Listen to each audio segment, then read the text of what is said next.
right.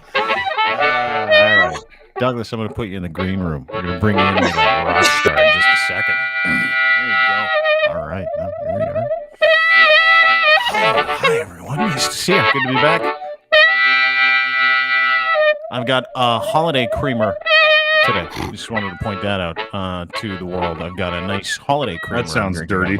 Yeah, it sure does. Holiday creamer. That's what I got going on. Welcome to the program. My name is Dean. It's time for the show. That's Lachlan Cross, 957 Oh, Cruise Dean's FM in giving Edmonton. Santa a hand job. Yep, little Just before the holiday pod. creamer, It's got holiday creamer. Santa's Well, I creamer got in this, his stuff. that's Ryan Lindley from the Sheeple Shepherd podcast too, as well as the Linds Report. Follow him on Twitter at Ryan Lindley.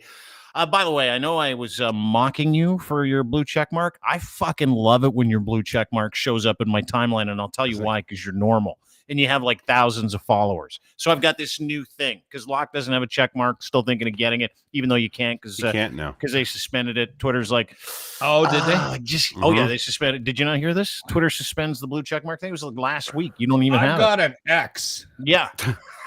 Yeah, we saw what you did there. I think I get to keep it without because I've already canceled the actual payment, right?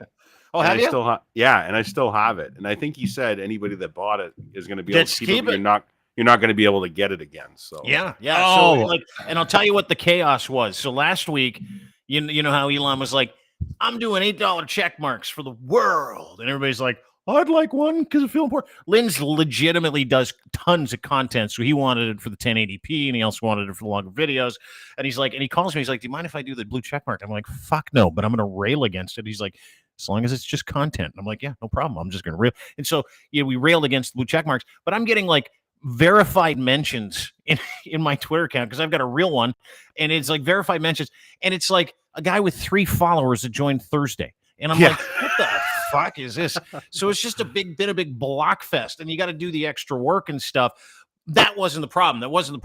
Whatever. It's just a mess. The problem is this: is that some people actually took those blue check marks, like Lockheed Martin. They did a fake Lockheed Martin account, did a fake Eli Lilly insulin drug account. Yeah, I heard about that. And they're tank like the markets. and literally like we're giving Eli Lilly, we're giving away free insulin for diabetics for the rest of the year. Their stock dropped $12 billion because of that. Same with Really? Lockheed. Lockheed's $8 billion because they're like, Yep. we're only shipping weapons to Saudi Arabia from now. That shouldn't be funny. No. Here's what my decision was on the blue check mark thing. Cheap? Well, no. Yep. When I heard that he was gonna fire 3/4 of his staff, I was like, he's probably gonna fire some people that keep things like running properly. That's exactly So- what happened. If you end up getting one and you're expecting some kind of benefit from it, I was like, I'm just gonna wait till everything sort of falls into place, right? Yeah. It's the new model year conversation. You don't want to get a brand new model year anything because they're working out the kinks on the new model year. shit. Yeah. So I actually decided I was gonna just wait until January and see where this all falls, right?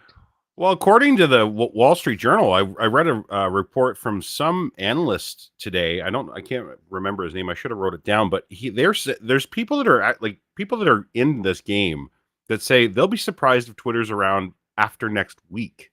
That's how fast they're thinking this is going to happen.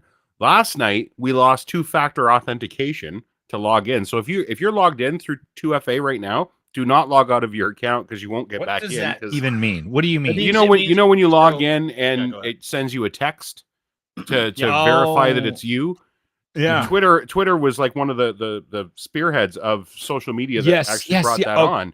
Yeah. So what he's doing is he's getting rid of what they're calling bulk, like the fat. He's trimming the bulky parts of the app to get rid of it, to make it more streamlined, make it easier to operate, get rid of get rid of the stupid features nobody uses, not realizing that 2FA is pretty fucking important.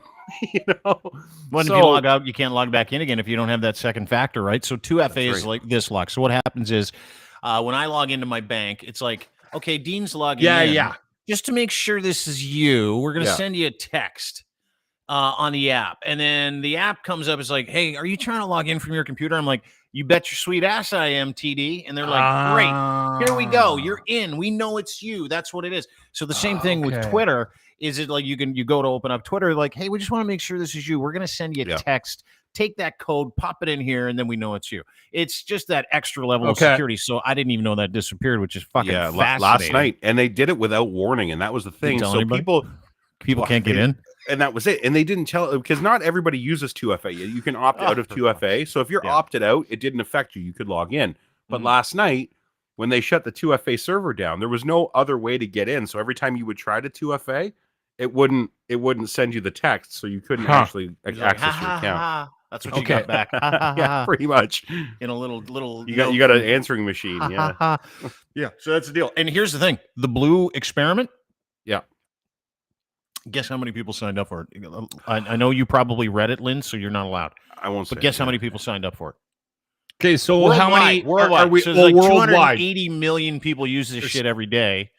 No, don't put that on. No, we don't want that. We get a drag. No, Chris, take that off. Take that off. I already did. Okay. He's just trying to all do right. his best. Yeah. Our producers in all there right. just put up the fucking graphic. No, if we put up the graphic, we get a big delay. That's what we've just kind of discovered. We just kind of figured that out, Rook. Yeah. By the So way, and you're fired for not figuring that out.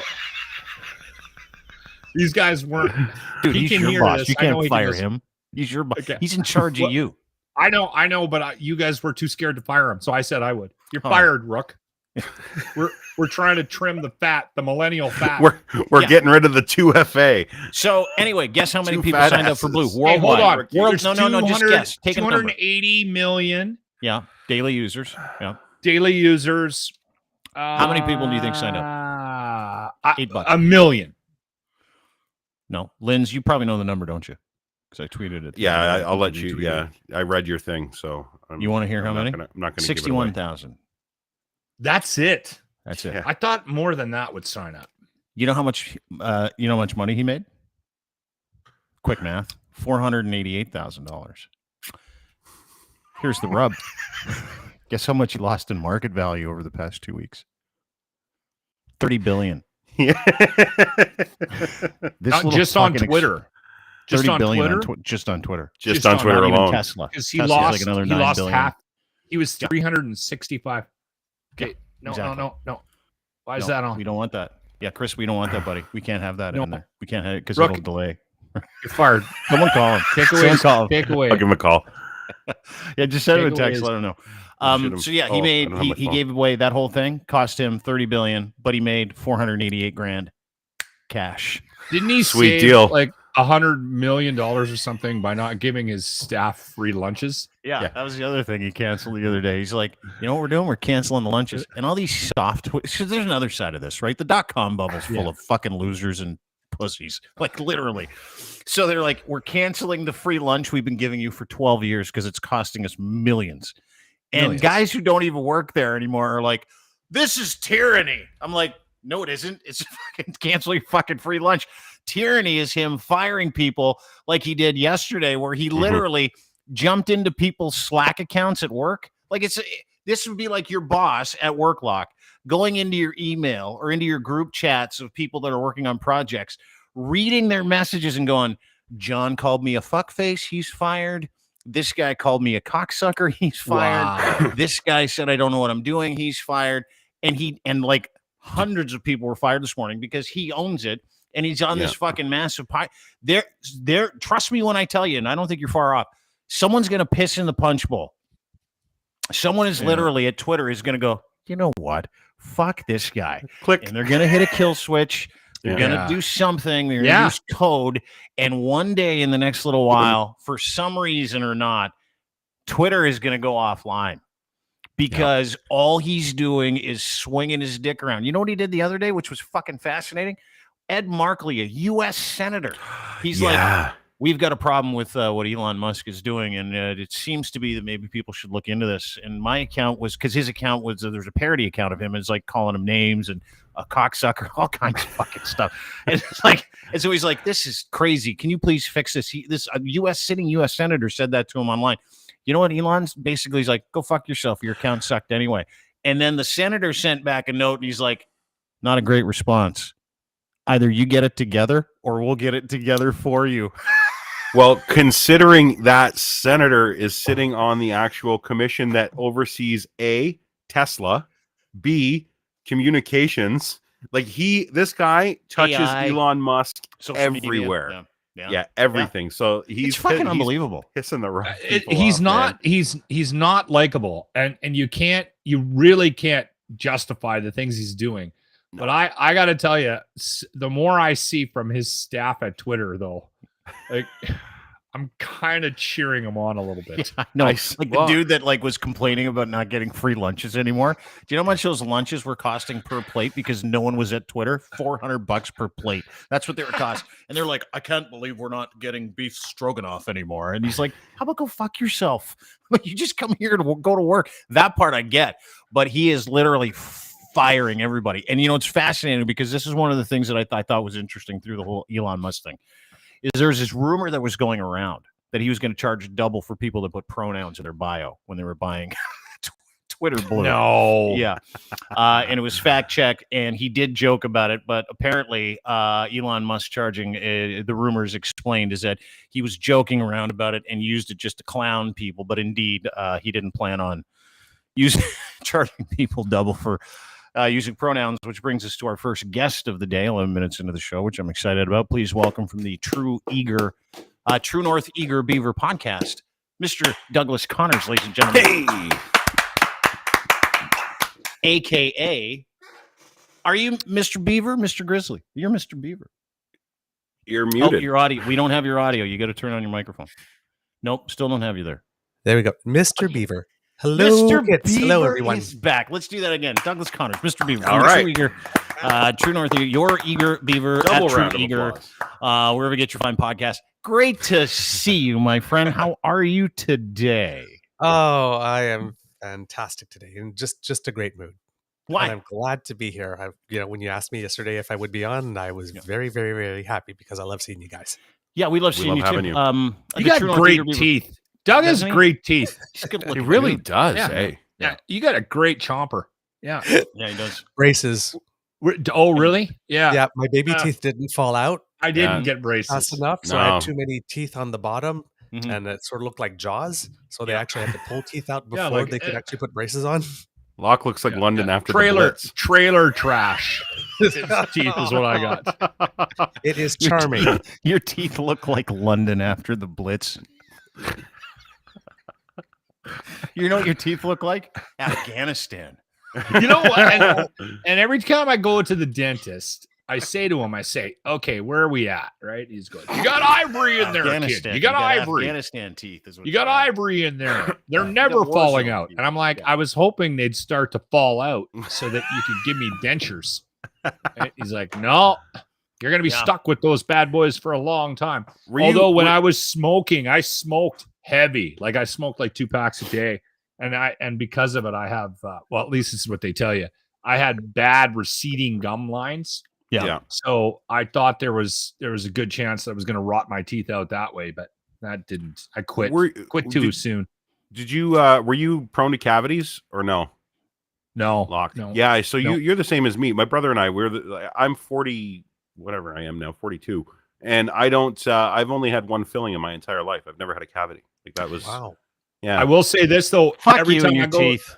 I know. Fuck Every both of time you I and go your to the teeth and your dentist- hard, nice teeth. Fuck you guys. Fuck them all. every time I go to the dentist, they always teach me how to floss. And I'm like, Jesus Christ, floss every night. But the woman always goes, are you flossing? Do you know how to floss? And I get a lesson flossing. And Yeah. I was like, okay. And my wife never flosses, like once a week. And Yeah. every time she goes to the dentist, they always go, this is why I think they're full of shit. They always go, oh my God, you're doing such a great job with your teeth. Keep up the good work. And my wife always comes home and tells me this. And of course, old Snaggletooth here, and I tear the shit He's out got of the ropes. floss. Yeah, Trapeze rope. I got He's got 4 like a different kinds of floss to get in there. Bungee cord. Yeah. He's got different Listen, gauges. I'm really glad we brought Douglas on to talk about pronouns and news. And Lachlan, like he does, goes like, guys, let's talk about teeth, braces, and flossing for a I minute. just, In the middle of it. noticed Doug's It's a small amazing chompers. Look at Yeah, him. amazing. But then you turned it into like the story of your dentistry. Yeah. That's what I do. That's- Quite often I make that's this why we love him. podcast about me. It's very rare if we get You know a what? I'm just Lachlan relieved update. that didn't go from like dentistry to when I grew up in a teepee with my hippie parents.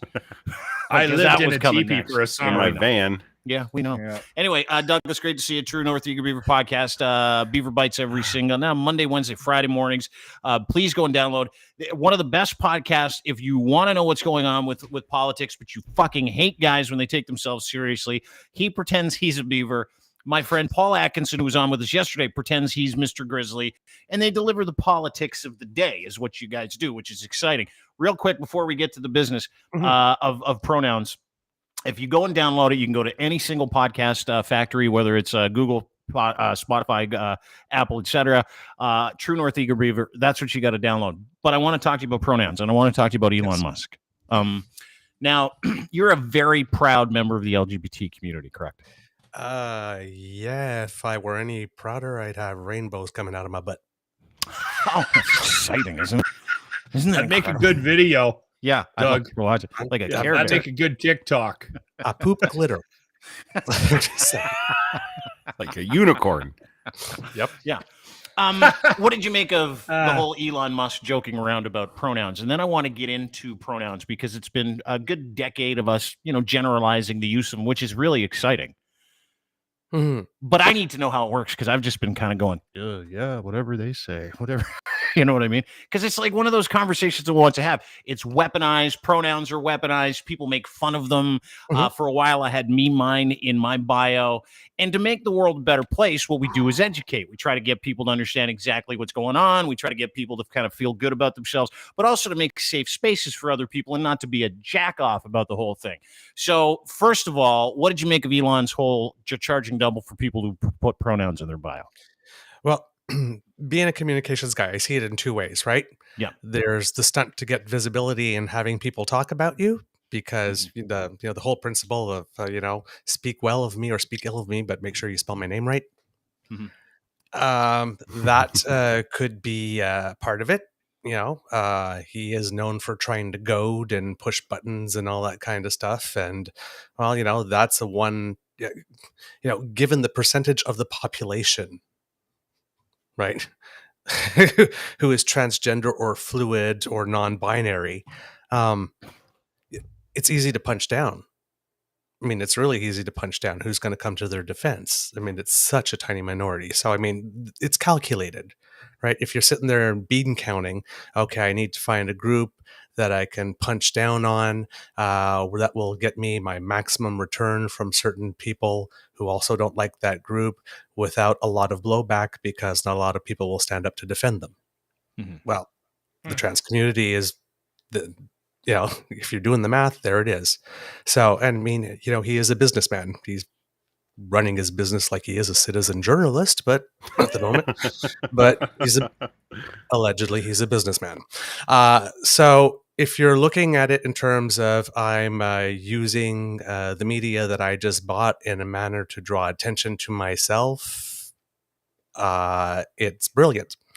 If you're looking as I want to be a human being and not be that guy because nobody likes that guy, it's a dick move.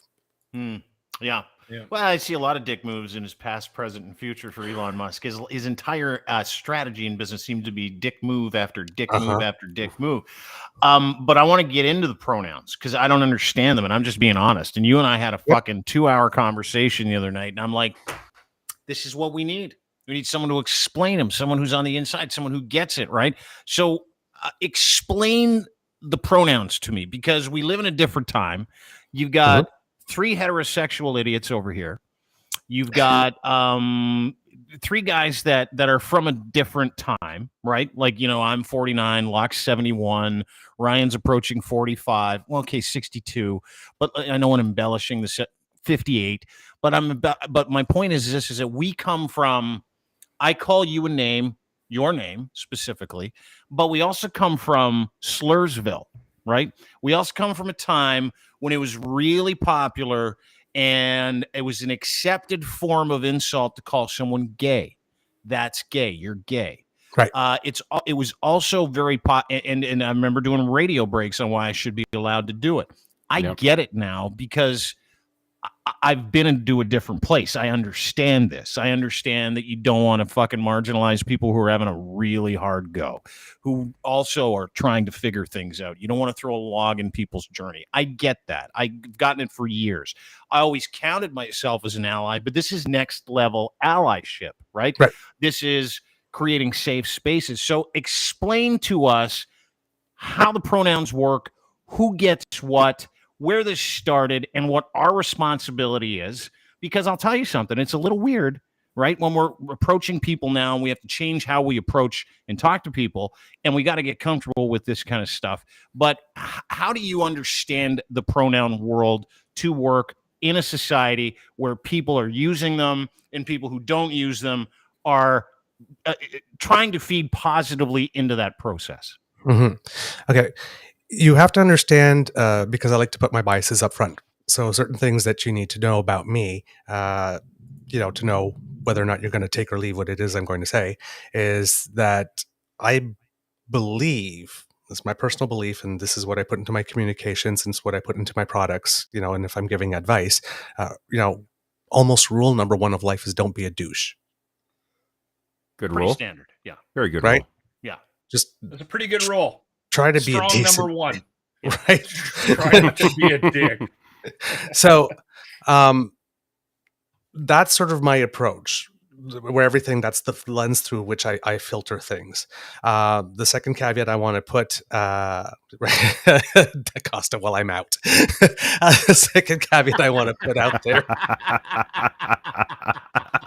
if you got nothing nice to say, darling, come sit next to me.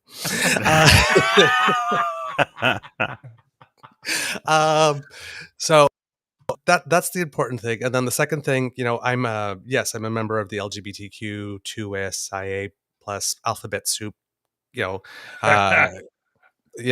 community. But I'm not trans, and I'm not transgender. I have friends who are. So I'm taking this from conversations, I've had with them in my limited circle. So I'm, this is just the way I see it based on the information I've got, but don't consider me the authority here. Yeah, this isn't the official pronoun Right. conversation. This is our official pronoun conversation Yeah. with someone who is a very active member of the LGBTQ whatever. going. Sorry, I need to, this is going to take me some time. Rainbow Mafia. Maybe we can talk about a new acronym at some point. Alphabets. I don't know. Something. Rainbow Mafia. I like that one. To that point, yes, we're asking you for help in understanding this because you're a very active, vibrant, hopeful member of the community, correct? Right. Okay. Right. I'd like to think I am. Yes, you are. And a vibrant member of our community as well, I may add. Yes. This was a good one to be part of. I tell you that. Tell that and talked about that. Tell people who are giving you flack. Have you seen me? Oh, like when people call me a homophobe? Come on, man. It's my favorite. Like this guy spotted me out of nowhere and then lifted me up here like this, and I'm doing my podcast and I've got that big tiara where I do the Queen Beaver, like this, because that Roman trail lady. He is. Roman, yeah. Only member of the royal family we have. Queen Dilaudid over there on her Roman Queen trailer Dilaudid. lady tour. Right? It's just hey, if it's call yourself a queen, get yourself some green, then I'm in on that scheme, man. Hell yeah. I got myself a tiara, I got myself a sash, and Yeah, I guess bring it on. Get you that money. I've been a queen all my life, so No, it bears saying. I mean, I got fired because the Toronto Star and Navigator and a whole bunch of other lovely publications hated my guts, and they painted me as a homophobe, right? And so when you and I start working together, not only did I not know, I listened to your podcast. I'm like, this is fucking great. You got a beaver and you got a grizzly bear doing politics. I couldn't get any better for me. Yeah. And so I call you. I'm like, hey, do you guys want to join the network? And you're like, yeah, I'd love to talk about it. So we talked about it, join the network. And not only do I not care about your sexual proclivities, not only I care in as much as you're a brunette and I'm Arctic blonde. That's the difference. Exactly. And I've always been like that. But to your point, it's been really great having you around. Mm-hmm. Yeah. I think you know what I find interesting about the conversation is I wonder, where are you at, Doug, with with the generational sort of differences of and approaches to. I'll give you an example. Mhm. So last night, Here we go. we were talking to This is so somebody good. about a couple that might be moving into the basement, and I said to this individual, I said, just a quick question. I said, are they a couple? Because I'm confused by your text. And he's like, is it two separate ladies or is it two women that live together? And he's like, I think they're a couple. And so we went on to talk about the advantages of having a gay couple, right? Which many in your home, right? And then they have a dog, and my wife wants to meet them, to meet the dog, to see if our dogs get along. That's the conversation we had. And he went on to explain his theory about how men and women become, in his mind, gay. And my wife and I were sitting there. Keep in mind, Going- Lachlan lives in Alberta. You know. This guy legitimately thought, he said out loud, he goes, well, you know what? I think what ends up happening is they have a couple really bad relationships. And then they just end up, wanting to suck a dick. And I'm like, I don't think that's how so Doug, like, have you ever encountered that? Because I've heard people say things out loud before that are shocking to me based on where I come from. That is so But stupid. This is dumb dumb. as Like 2022, and he What did you legitimately say said back? that. Did you just sit Yeah. there and go, "Are you fucking for He was real, on dude?" speakerphone. He couldn't see our reactions, but we were just like, I don't think that's how it works. I don't know. Like, so what's the number? 5 bad relationships, and then you got to suck a dick. I mean, like, I didn't want to do suck a dick math with him. Oh shit! I got to start counting. Lock, you're safe because you like married out of the gate, but Dean and I might be in danger zone. Dean and I might have to. If No, that I'm good, goes I'm the good, other I'm- way, I'm definitely gonna be eating some tacos. I hope your relationship. It's with Alex Tuesday. works out. It's Tuesday. Holy crap! It's Go ahead, just- Douglas. Go ahead. No, Answer he that. was no, he if was it dead, was- Doug, if it was he was too dead bad- serious. He was dead serious, and that's why I didn't know how to respond to that. How would you respond to somebody's Look beliefs? at everybody in the comments section. Thank God it's Douglas you asked the question to, because everybody's like, Jesus, Locke. Christine's I like, know Jesus, I can Locke. ask this. I know I can Leanne's like, ask. God damn it, Lachlan. Saucy Sea Witch. Sweet Jesus Christ, she says. Thank God it's Douglas. So go ahead, Douglas. I'm interested in the answer too, actually. How do you respond to people like that that are Have willingly you run like into that? that have After come you up stop on their, laughing. this is what happens. This is how someone goes gay. This is how we do it. Oh my How God. they go, gay. I have to definitely say I've never personally run into that. I have once run into on a let's just say adjacent issue to being gay. Yeah, someone who I thought was really behind the times, but that was a little more insulting than this. This is, I mean, I never tried to ascribe ill intent before, so this just seems to me pure ignorance Yeah. and not Yeah. malicious. He wasn't being malicious. He was actually Yeah. and he wasn't critical. You know what that? I mean, you know what? I'll tell you had that just- guy. I'll tell you he what had his just- issue is. He's never talked to someone in the LGBTQ No, IAS exactly. community in his life. Right. That's his problem, and Right. that's everybody's problem. It's And it's exposure. especially everybody's problem with these fucking pronouns, which is what I wanted to get to. Yes. How do they work? Now that we're through the really awkward part of the conversation that Lachlan delivered, how And do we'll the issue an apology for pronouns later. work definitively for you as you understand them? How do they work, Douglas?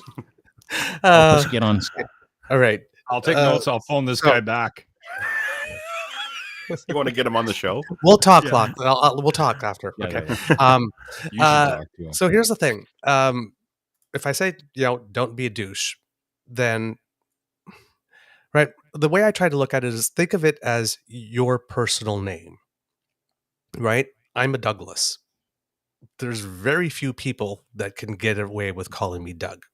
I think there's one person, my best girlfriend, Angie from university, and she says it in like a Haitian French, so it sounds more like Doug. and it's beautiful, and I love it. And because it's Angie, she can do it. But I am not a Doug.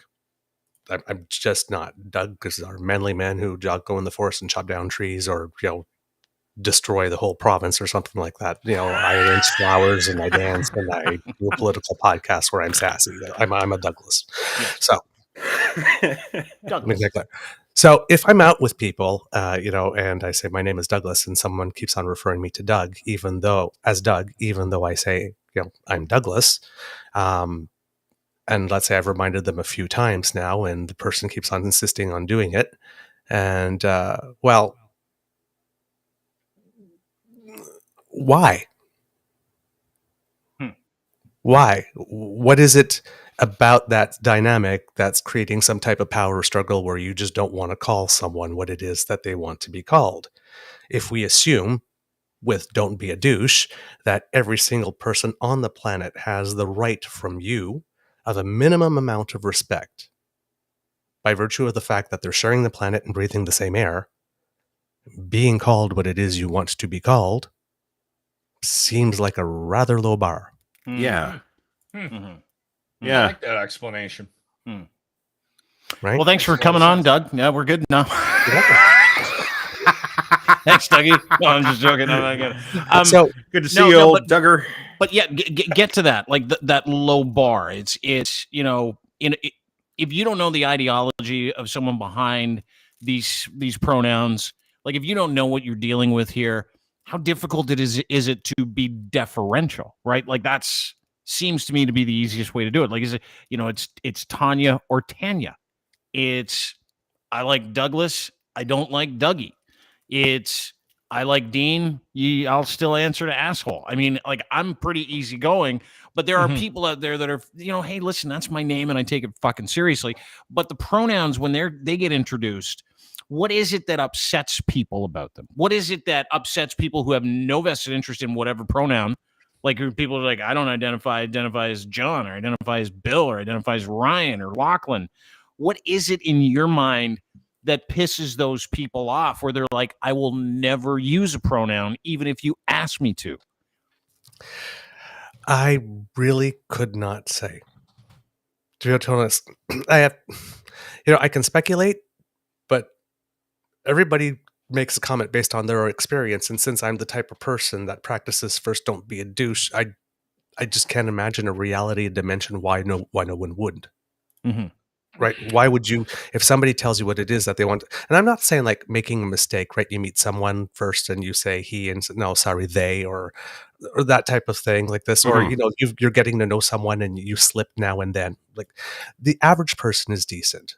Applies the same thing to the transgender community. People will understand, right? We're talking about deliberately misgendering, misnaming, going out of your way, being told 6-7 times and not making an effort. Right. Or deliberately going the other way. Yeah. Deliberately go the other way. Your name, right? It's your identity.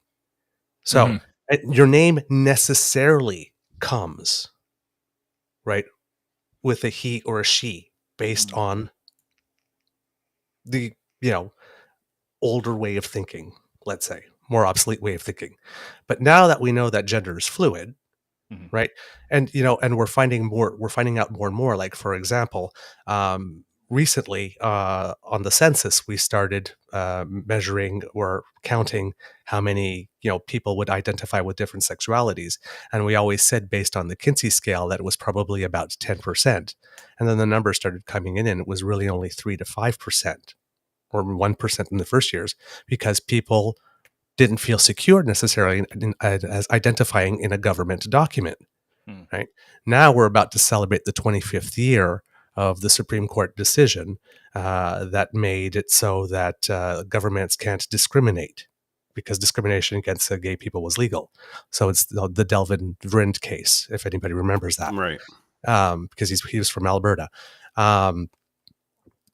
So we're at 25 years now, right? Some things have changed. There's a whole generation of children that have grown up, and Canadians that have grown up. If you think that you don't really remember much before the years before 5, So pretty much anyone who's between 5 and 25 right now does not know the concept of a Canada where discrimination against the community was legal. That's a good thing. Right. That's a damn But good that's thing. like yeah. that's not a concept for them, right? So they're coming from a way different place when they hit 16, 17 than I did when I was 16, 17. When I Yeah. went to my first Pride when I was 16, 17, I was very happy to march in the parade, but if there was any cameras anywhere like this, I would make sure that I was not in shot because I was not out to my foster parents at the time, and I definitely didn't. They watched the news every night, and I definitely didn't want to be on the news. Can you imagine fucking No. living Yeah. like that? Like, can you imagine going, you know what? I can't be me in public. Just in case my Unfortunately, I parents think find out. it's still a thing. I think there's Oh, yeah. still Yes. a level of concern about being who you really are. Mhm. I have an interesting question about the pronouns because I kind of thought the co-opting of it from the heterosexual community was a little disrespectful. Is that just me not understanding it? Like when I see she, her, or whatever, I'm like, is it a little try-hardish? It seemed to me that the pronoun thing should be specific to somebody that isn't comfortable with how. Oh, with is it what like that- mockery or is it allyship? That's what you're asking, right? Yeah. It didn't seem. It seemed a little off to me that it got. It's kind of slowed down now a little bit. Like you don't see it as much anymore. But it seemed a little just a touch disrespectful is my sense of it. Okay. Douglas. I wanted to finish a point for you, so remind me to get back to it, Dean. But on this specific question, think of like remember when the bathroom bills were coming out all the time? Yeah. Okay. There's a famous transgender actress in the States, Laverne Cox. Probably heard of her. Yep. She explained it very, very well. The purpose of a bathroom bill is to limit the ability of another human being to exist in public space. Yep. Everybody has to pee. So if you never know when you're going to go pee, there's only so far away from home you can go. Therefore, So the I bathroom don't was- have to see the you. bathroom was a tactic. Is what you're saying. Yeah. But it limits what the end result is. It limits your ability to exist in public space. Yeah. And so this is another way of, okay, you know what? We can't discriminate the ways we used to. So how can I make it so that I can create a world where I don't have to see you? And you're saying that the whole thing about, hey, listen, just in case a trans person goes into a man's bathroom, and because that's the narrative that comes out of that, right? That's where we got into the Republicans calling, people and trans allies, trans people, trans kids groomers. Like that's where that comes from. And so that's what you're saying is like the bathroom was very strategic on behalf of conservative groups, Bible thumping dickheads that are introducing government policy saying trans people can't use. They got to use their origin of birth bathroom, right? That's their way of saying no. We don't want you out and about, so you can never be too far away from a bathroom because we don't want you in those bathrooms, and that is how we're going to make your life miserable. Yep. So it's two things that dovetail. They put them together, right? The risk of someone alone with your child in the bathroom, the risk to people who are predisposed to believe that transgender people are monsters and predators and not first humans. By that thinking, Catholics shouldn't be allowed to use public bathrooms. Right. And Christians, and evangelical Christians should be allowed to use public bathrooms. Oh.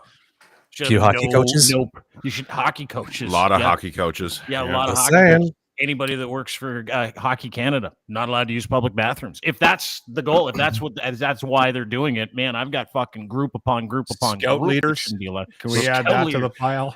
Can I use a bathroom? But- Wait a second. Are you a Sixer in Scouts? Yeah, no, fuck, you're out. You can't use. Not the allowed bathroom in here. Use the woods. I'm just so this is the environment that we're dealing in, right? Yeah. It's not Yeah. safe. It's not safe. So for me, the way I see it is that putting your pronouns up front, if you're not part of that community, is letting people know without them having to ask that you're a person that they can talk to. You understand Okay. pronouns. Yeah, a for little your more using them. inclusive. So Yeah, this like is a safe space. yeah. You can talk to me. I get that. See that? It's Just making yourself Again, visible. It's the education portion of this. So here's the next question. Let's take this to the next level if we can. Let's go from entry level pronoun conversation to, like a fairly intermediate. Like it's like like if we're bowling, we're going from 90 to like 150 here. Hopefully we're going to roll a 150 in this conversation because I love a little 10 pin.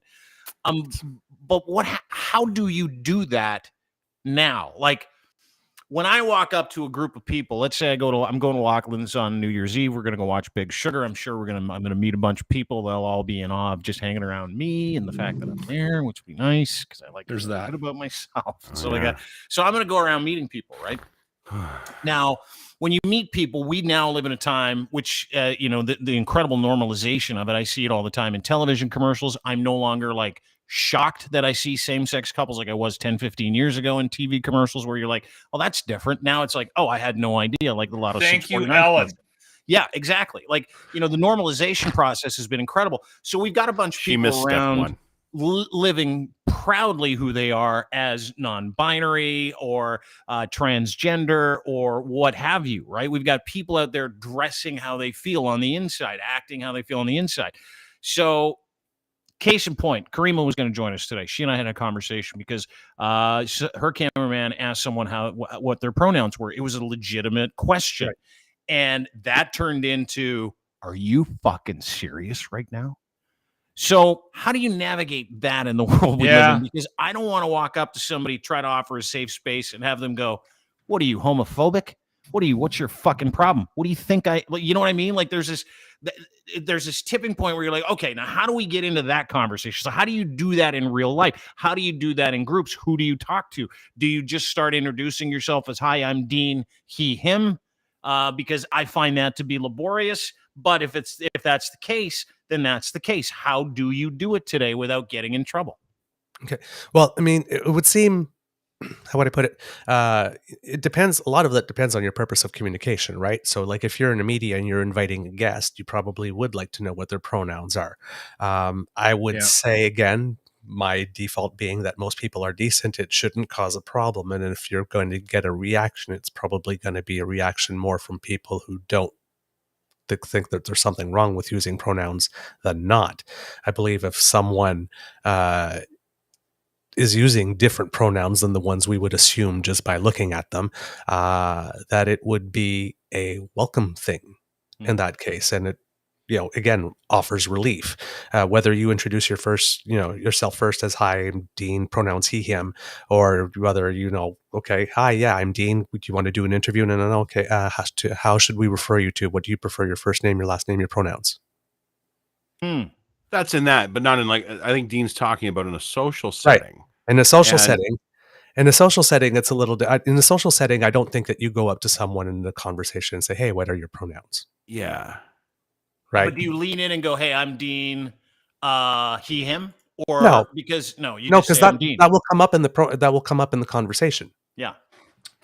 Okay. Right. Somebody will be talking about you and he, and so somebody will take their cue from that. There's different social cues, and I mean, you want to.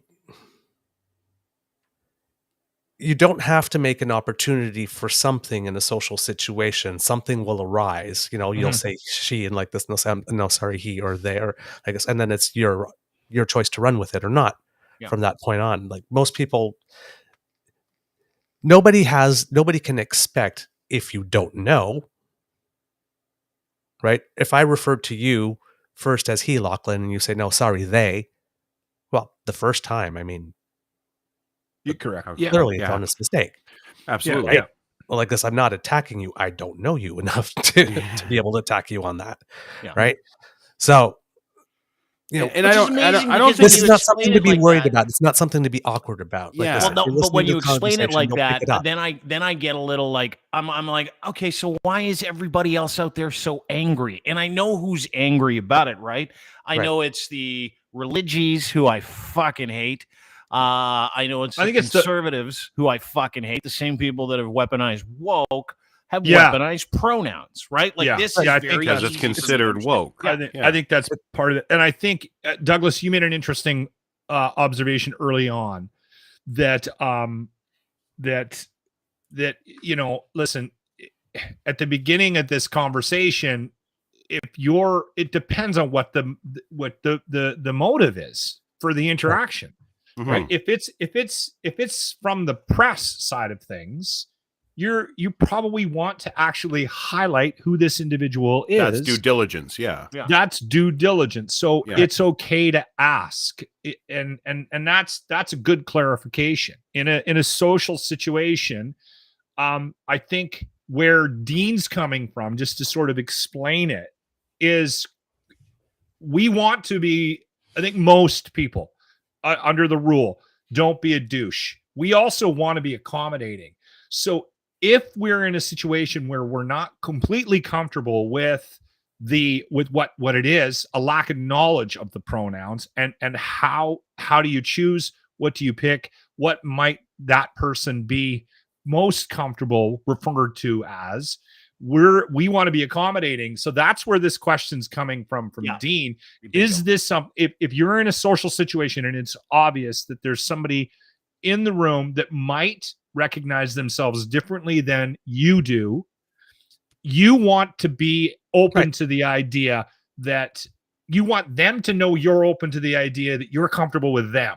Right. So there's that awkward sort of little moment there where you're going, okay, how do I ask? I don't want to offend them. It's like asking a woman if she's pregnant, right? Like we have that you terror. visibly would be able to see if she was pregnant or if she was overweight, right? Which, by the way, I've been on the wrong end of that a couple of times. Well, so. exactly. I've seen some ladies with hernias, and I've seen the interaction between other people, thankfully not myself, where somebody asks and they're like, I'm not pregnant. And when you just melt.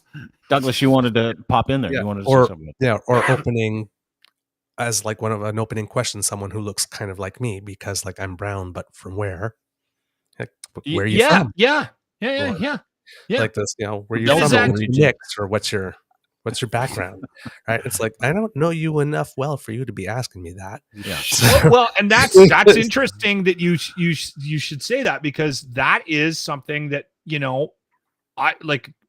I quite often don't think before I speak. I mean, it's obvious if you've listened to this podcast. Shocking. I have said things and asked people things that I know that they're like, "Where are you from?" I'm from Canada, you tool. All right. Well, my favorite is when people, you're so exotic. It's like, oh, thank you. Where are you from? You're like, Hamilton. Yeah. From Hamilton. That happens. It's on funny. this podcast. Yeah, I know. Exotic is very rarely good. Yeah, exactly. But I mean, then again, you run the risk because one of the things with pronoun conversation is a visual, right? Like you're in a group of people. Like, let's just put this in a real world philosophy. You're in a group of people, new people. You see some people where you're like, and I'm going to say it, and I don't mean to sound rude, where the eye test is, I can't place that person in a gender, so I'm going to find out their name, right? I can't. My visual is like, according to what I've grown up knowing, a guy dresses like a guy, a girl dresses like a girl, and then you've got some non-binary people, you've got transgender people, you got people who just love dressing different ways, who feel better and dress like this, and so it's like, okay, well now how do I go? Like, if I'm in a room of 10 people, and let's say 3 people, like I don't know, should I be going person to person, going, Dean? He, him. No. Hey. No. And then you go to the person's like, what? And you're like, don't worry about it. And you go to the next person like, no. Dean, No. he, him. Do not do that. No.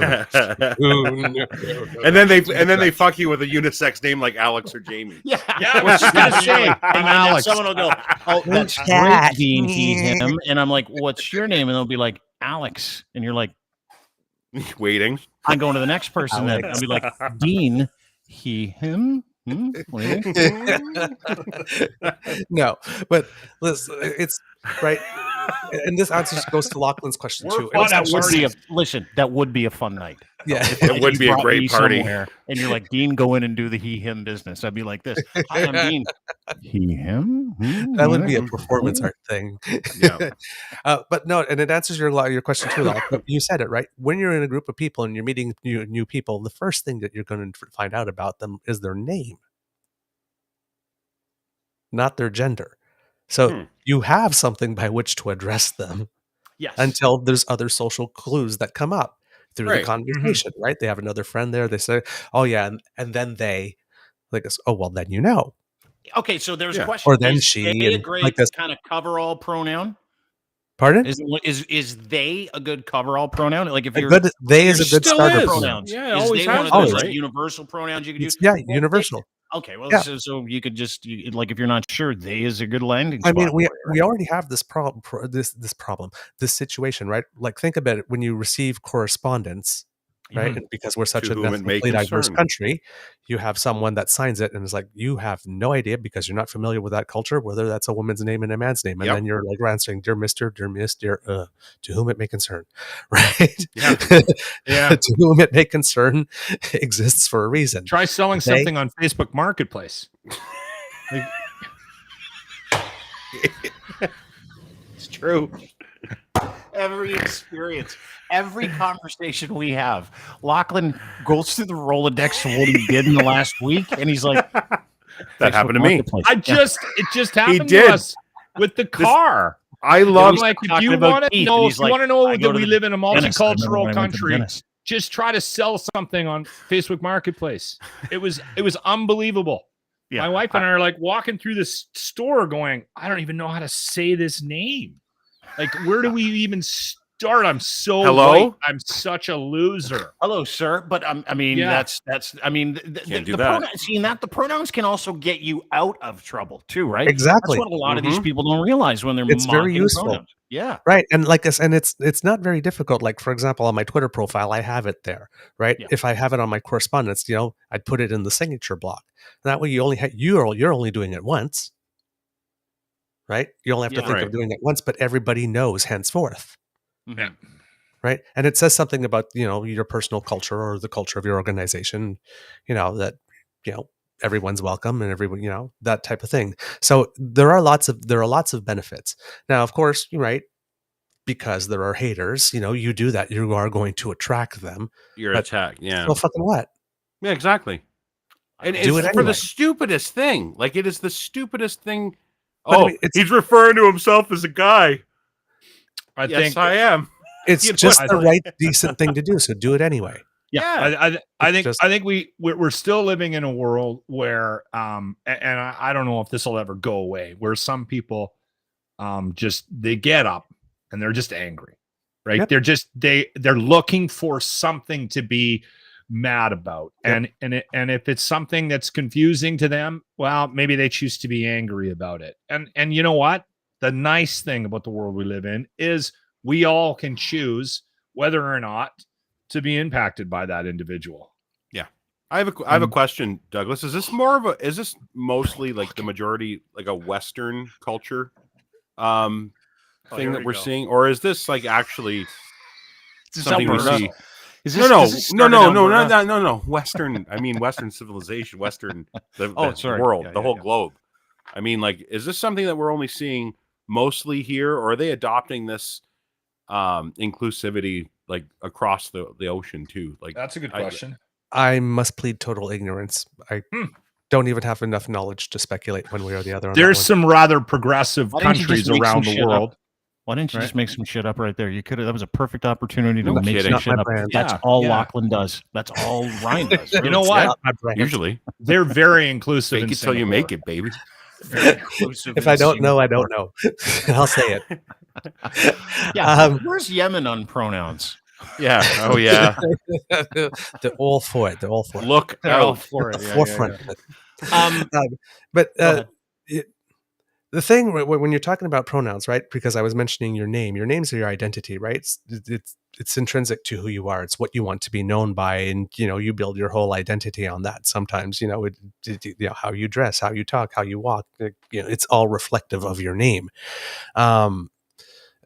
The pronouns are that, but almost like on a more deeper personal level, because for the people out there, the percentage of the population for which being called the proper pronoun because they are using different ones than the ones they grew up all their lives up until that point using, that's in the like the very, very fiber of the being, right? Hmm. So for us, like for me, even though I'm a member of the community, that I'm definitely he, him, right? And That's I've your never choice. been mistaken, Yeah. right? Otherwise, Because, I mean, look at this hair, right? So it's been pretty obvious. So it's not something I've ever faced personally, right? When we refer to each other as she and her, like this, we're being campy and bitchy. yeah. Mhm. Well, smell her, Mm. right? And that type of stuff. So a lot of people I you say know what? that about when I read my news. Smell Can I say her. that my favorite sauce and cattiness comes from my gay friends? It's like the best thing ever. Oh yeah. Oh yeah. It is. Douglas and I spent 2 hours on the phone a couple nights ago. He's us. I mean, Yeah. Oh yeah. he is us. He is exactly us. He has a sense This of humor of show, us. yeah. He's got an understanding of the world like us, and we all share information about how to be better people. That's what we do. That's why we're here. How do we do this together? So when I wanted Douglas to come on, I'm like, I don't know if you can say some of that stuff. He's like, honey, I can say whatever I want. I'm like, okay, whatever you Yeah. like. I mean, whatever. Yeah. It doesn't Card carrying. it's literally like for Douglas. Douglas has that attitude that everybody else has about the superfluous shit, right? Like you were talking about people that put pronouns in their bios just to be dicks. But there are people that put pronouns in their bios just to I didn't know virtue that. signal to I was everybody, just- right? Like I there was are people wondering like if it Like was a thing. politicians. Yeah. yeah, like which has to be Douglas, has to be one of the frustrating things for you if you even really give a shit. But it's the virtue that you don't, because the information gets out there anyway, right? Right. The inclusiveness is there. It's that willingness to provide a safe space. We said in the community, visibility at all costs. Yeah. Visibility at all costs. And I mean, and again, if you're a politician, whether you're doing it for virtue signaling or not, you're supposed to represent all the people. True. If that's the way that you that's the way that you let your constituents know that, hey, yeah, you can talk to me. You can actually bring your full self to the conversation when you come and talk to me. Mhm. Do you have extremists in your community too? Virtue Kind of signal like away. white people have extremists. They're known as they're known as racists. You know, like they're known as conservatives, generally speaking. Like, same with like the Muslim community has extremists. The Christian faith has evangelicals and zealots. Does your community have like extremes and poles where you're like, give it up already, like you're fucking it up for everybody else? Yep. Huh. Yep. That's interesting. There's a big section of the overall gay community that's like they and the trans community will just not meet, even though we're under the same rainbow. That's what Chappelle talked about in his stand-up act that one time was the fact that you guys ruin it for everybody. Yep. And yeah, every group. Listen, it's like when you're a member of the gay community and you come out and you meet your first unfabulous gay person, it rocks your world. Mm-hmm. It just does, right? Because I mean, with all the crap that we've had thrown our way, right, that we have the luxury of then like being racist or sexist or transphobic. I mean, it's like, it's a dimension galaxy postal code area code that I just don't live in and I can't wrap my head around. I just can't. It goes back to your life motto: don't be a douche. Don't be a douche. Doesn't matter what you think. Doesn't matter who you're attracted to. Doesn't matter your hair color, skin color. If you're an asshole, you're just an asshole. Right? You can be an asshole no matter what your pronoun is. I have an interesting story about that because when I moved from Yak, which is very small. This is 1988. I graduated and I left and I went to the big city. And I was working in the Pan Pacific Hotel, Douglas, and there was a lot of people in the service industry in Vancouver that were part of the LGBT community, right? Do it. And so I made friends with a guy in the who was gay in the room service department. And so I started asking him questions. Because I was curious. Like, when I went to school, nobody came out. Like it wasn't a thing. It was the 80s, right? I'm sure I went to high school with people that were, bisexual or like, I'm sure there was a bunch of things that happened when I was, but it was never discussed. So I was very curious. And he had a very sort of tense relationship with another man in the restaurant next to, and we'd share a space because we were all preparing at the same time. And I remember asking him, I wish I remember his name. I said to him, why do you hate so-and-so? And he goes, because he's such a queen. And I was blown away. He despised how flamboyant he was and was mad at him for it. And I thought that was very interesting. And it was, because like I said, it was something that was brand new to me, right? Yep. Well, when I was a young galing, just earning my wings, what did you just say? When I was a young galing, just earning my wings. A young galing. Is that what they're called when they're babies? So we're learning the etymology now too. I fucking love this show. It's great. It's so educational. I love Douglas Connors so much. Go ahead. I forgot what it was you were saying. That when you were a young galing. We were talking about, as DeCosta puts it, he's like, my cousin is a gay snob. He's effing hilarious. We're talking about the fact that certain members of the community don't like other members, and he's like, he's such a queen. Yeah, go ahead.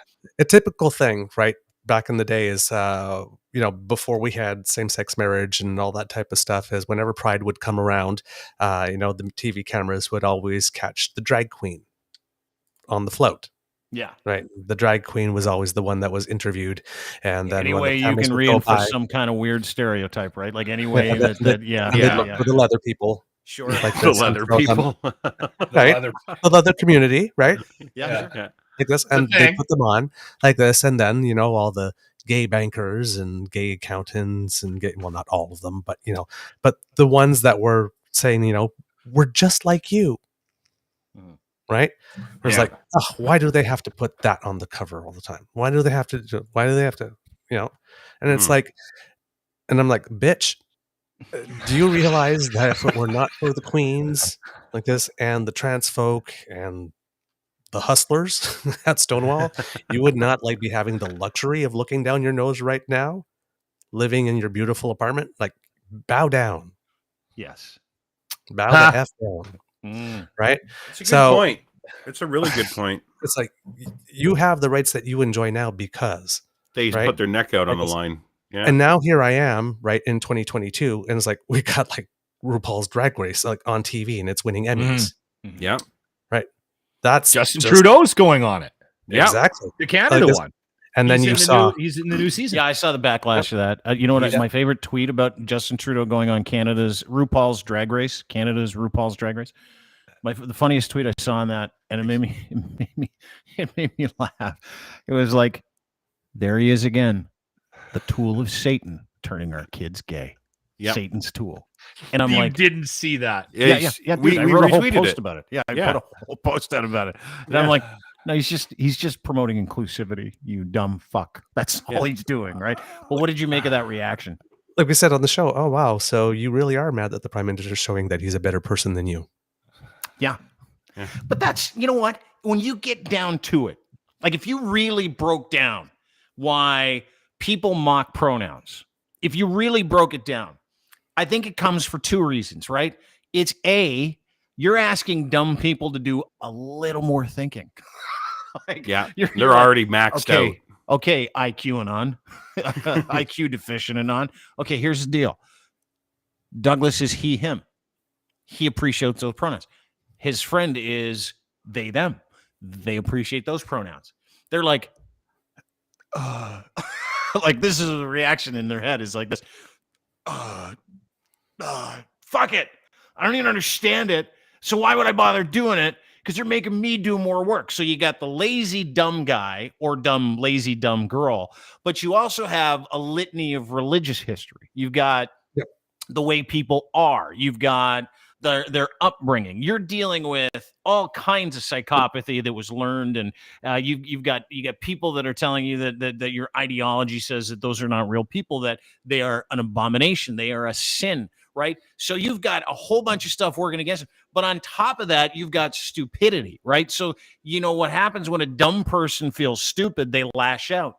That's what we see. Yeah. That's how I look at anybody that's like, pronouns in the bio. And I'm like, oh, it's just you telling everybody you got the IQ of a fucking French fry. Is that it? Like you can't do the mental math to be a human being to a human being. Is that the hard part for you? And it invariably ends up being that's the trigger. That's why these people are the way they are, is they're A, cognitively delayed, and B, they get angry like a kid trying to stuff a square peg in a round hole, and he fucking cries and he throws a tantrum. Like to me, that's how I couch it in my mind.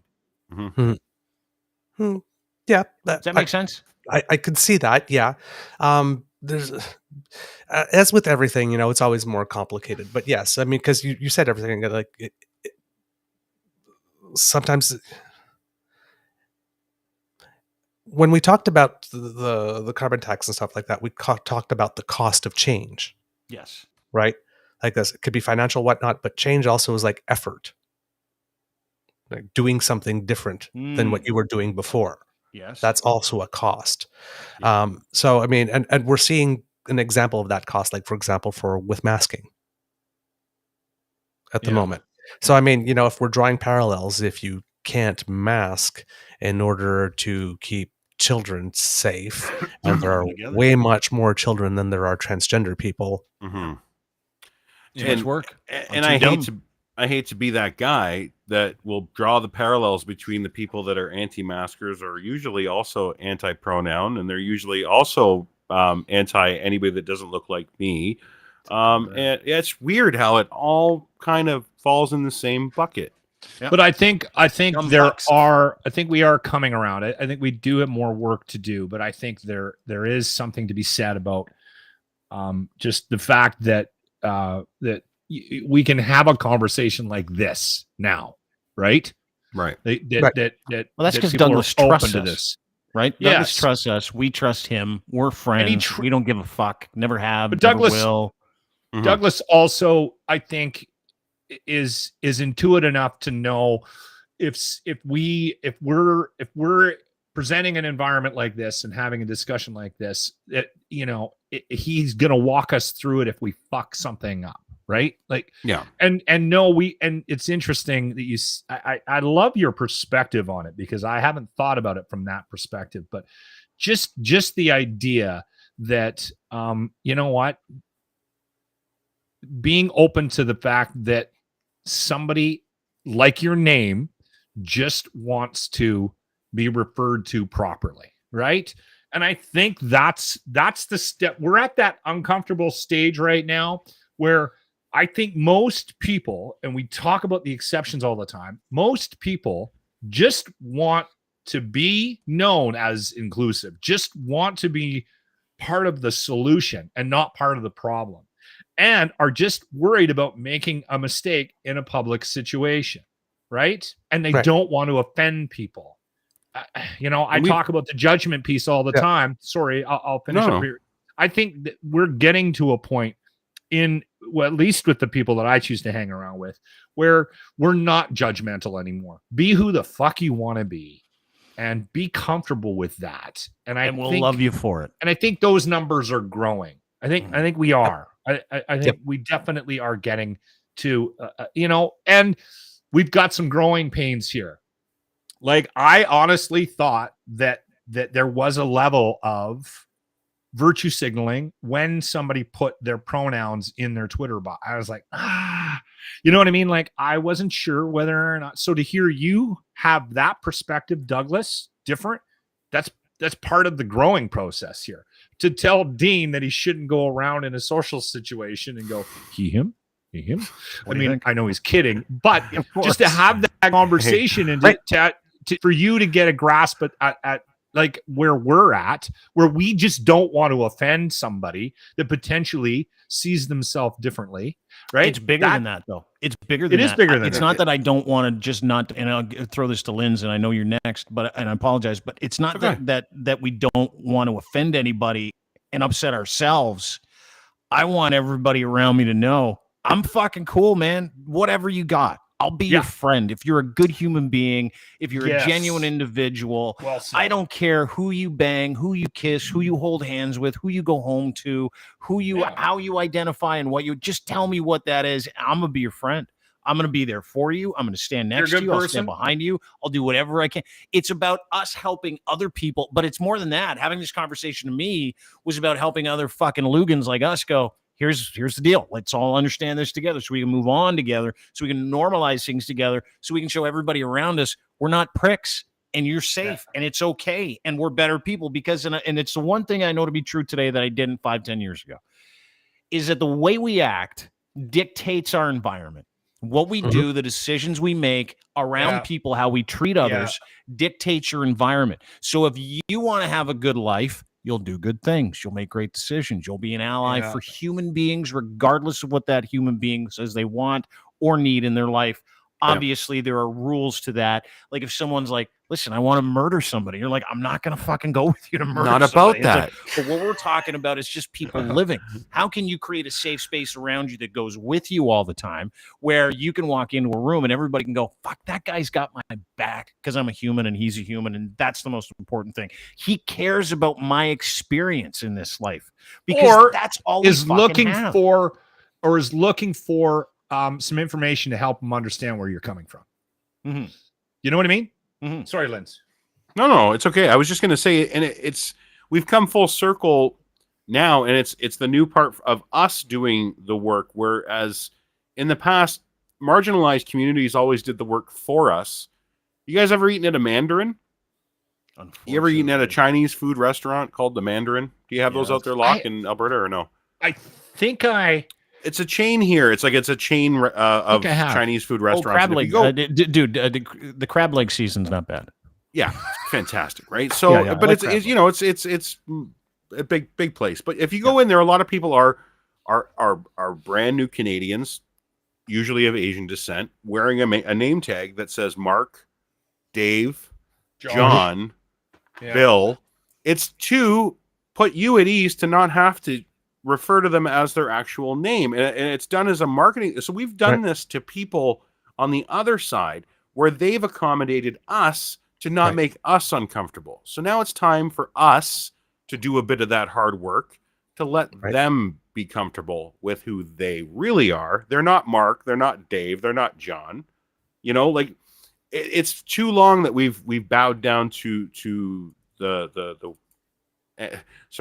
Anglo-Saxons, as our peer in waiting says, and it's time for us to do a bit of the work. And if it means, and if you want to call that work, which is fucking hilarious to me, if you find that to be effort, there you don't matter. You got to do some soul searching and find out why you think that's work. If you can, it's got nothing to do with that. If you can, if you have the ability to do it.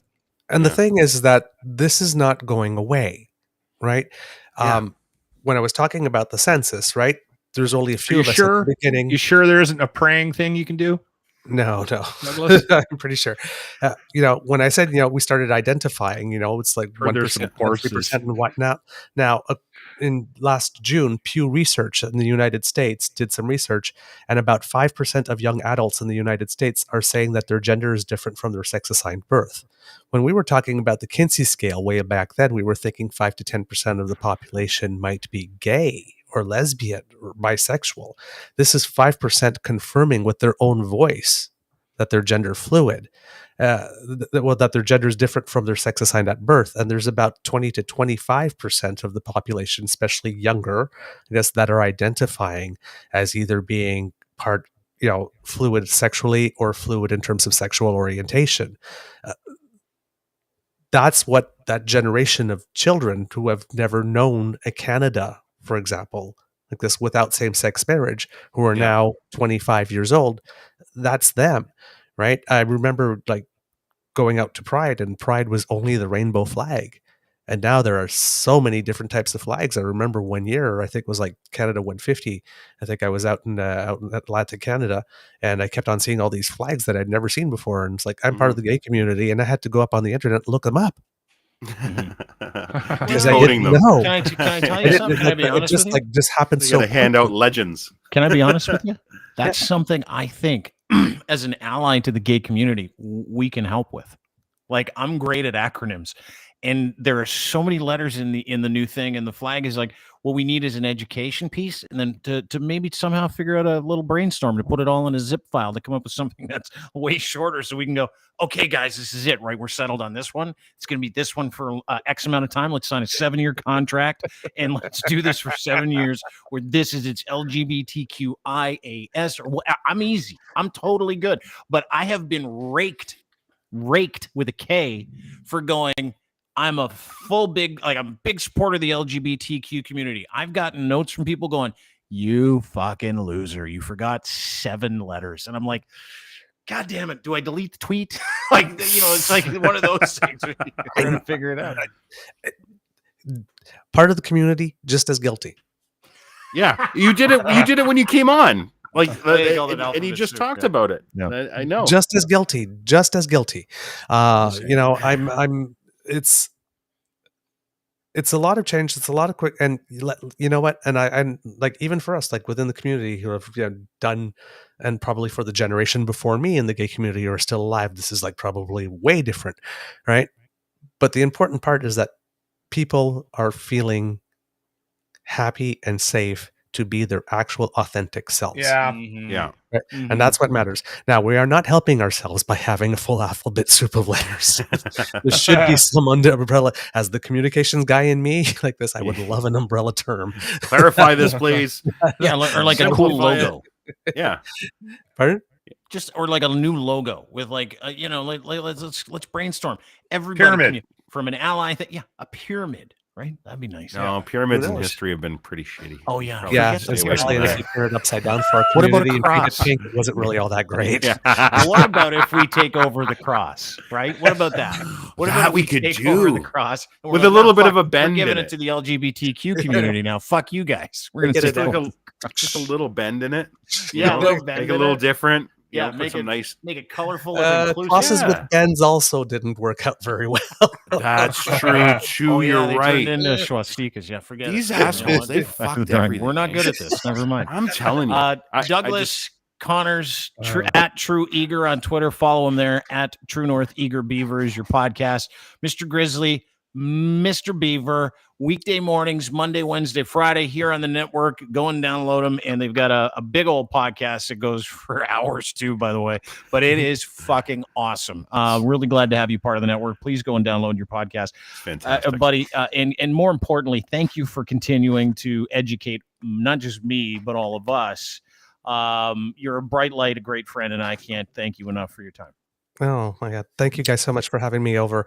Thank you, Douglas. And is anybody from the community, if I missed something, I'm really sorry. Like I said, Oh, here we go. my limited experience is what I was bringing. And I want, because I've been seeing some comments going on. It's whatever you think of gender fluidity, or if you're about gender theory or any of that type of stuff, right? That you've got Right. that stuff going in your head. It's freaking irrelevant. It's Mhm. one-on-one, human-to-human interaction. Are you going to call someone what it is they feel they are? Yeah. Or are you going to insist on saying, no, you're not that, you are what I'm going to tell you? Are you going to impose that on them? No. Yes. Well So do you put. make the choice of accepting what's being given to you? Or do you make a choice of just like, no, you are going to be what I need you to be? So That's shut all up, it's about. James. That's all it's about. Thanks, The bud. rest Great of to it see is you. just bullshit and noise. Thank you. I appreciate you, bud. Thanks so much. Great way Thank to you so end much, it. man. Great talk. Thank you, Douglas. You're Right. awesome. I fucking love him so much. Douglas He's so Connors, great. True North Eager Beaver podcast. He's a good guy. The best. He's Yeah. the best. He is. He really is. And their show is you get sucked right in, and they do a lot of footwork, a lot of research, a lot of behind the scenes stuff you don't even think about, and they He's a just political communications guy for like 20 years in Ottawa I know, too. Like, and you he's can tell. he knows everybody. And it's like he's got his finger on the pulse, which is why I love him. So download his podcast. Yeah. We've got breaking international news.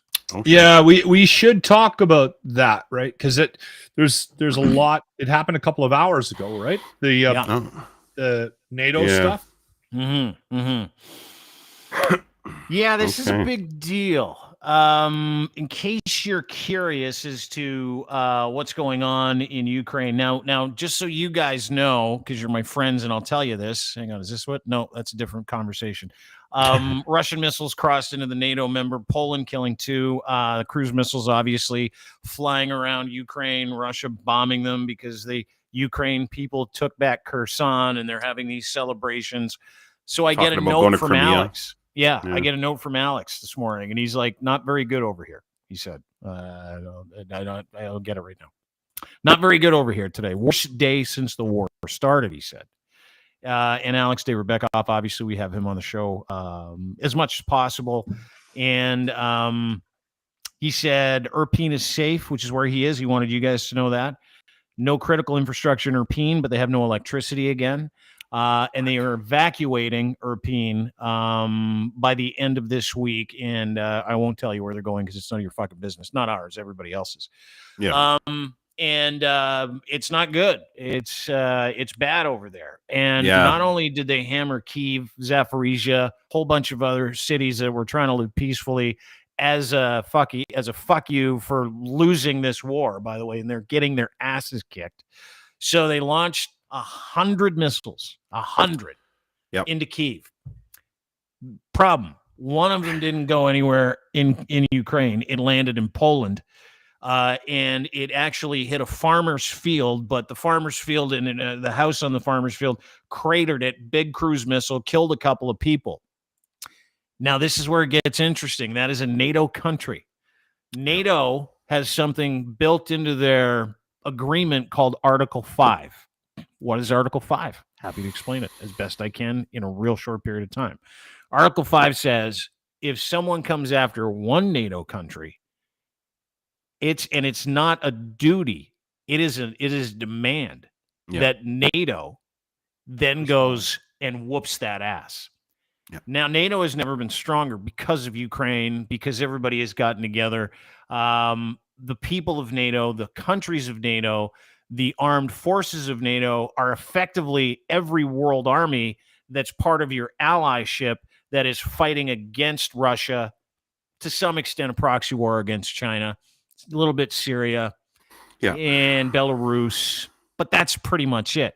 So you got 3 or 4 countries. Now you got the rest of the world that not only is on notice, it is an actual trigger clause in NATO's demand when you join membership that if they attack one person, NATO then has a responsibility to fuck things up. Yeah, they're compelled by Article 5. There's a lot of conversation right now about whether or not this would activate Article 5 because of the perceived accident nature of it. And so a lot of people are like, there's a lot of people going World War III. You'll see that trending right now. And then there is a group, there's a underlying group that is saying this is not a trigger for Article 5. Just relax, everybody. There's that conversation as well. I don't know. Those are pundits, though, right? Those are just pundits. They're not. That's not actual. We're taking cues from the actual spokespeople from NATO at this point, and I don't think anything official has been announced on what they're deciding on doing. Right? So I don't know, man. This is scary though, because again, it's what we've been worried about. They're compelled, and that's the thing about being compelled. It doesn't matter if Russia has nukes; it doesn't matter. So does the United States. You know, like so do other NATO countries. Yeah. So it's it is. Somebody said it in the comments. The Article 5 was actually instilled as a deterrent for them to say, "Oh, it was just an accident. It was just an accident." When it comes to war, there is no accident. You cannot claim accident in war. If you're that's not how it lobbing works. cruise missiles at a landmass, you're lobbing cruise missiles at a landmass. Like that's war. That's what we see. This is the actual damage that was done. Jesus, it's a big fucking missile. 2 Russian stray missiles. Not 1, 2. They're calling them stray missiles. Hit a farm, killing 2 Polish people. The Polish PM and president summoned a crisis meeting of the National Security Bureau. NATO Article 5? Question mark. Fucking big deal, dude. This is a big deal.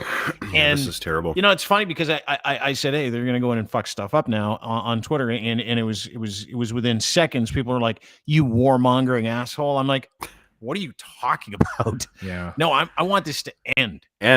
Yeah. And I want it to end for the right reasons, and I want the right people to win. Russia's not right here.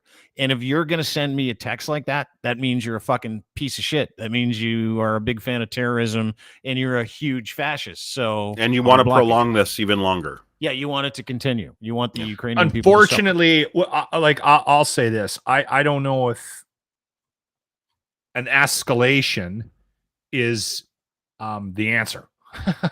Like I think that's probably where that argument is coming from, Dean. I think everybody would be like, okay, yeah, let's get NATO involved so we can just end this thing and get Ukraine out of it. Does that work though? 100 missiles into Kyiv in one day. I'd call that the escalation. So they should probably be directing that angst towards Russia. I'm saying like if how do you NATO escalates? Well, NATO's not escalating. That's the thing. If they that did, isn't an escalation. Does that end it?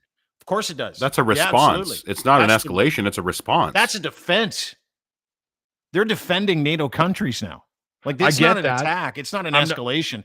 They would send in troops just so they could defend these countries, because now they're attacking other countries, whether or not Russia says, "Oh, I'm sorry about that." Jesus Christ, I didn't even do that. New guy, sorry. 2 cruise missiles into Poland. Guess what Poland also has? A variety of nuclear weapons. And their upkeep is great, and their army actually takes care of their shit, and they fucking hate Russia. They've already called a meeting with the UN General Security Council. Like they literally called a meeting. This is it's a kind of major surprising it hasn't happened earlier than this, right? That's true. Well, considering how tight of those borders are in that part of the world, I'm the same as you. I thought spillover would have happened right out of the gate.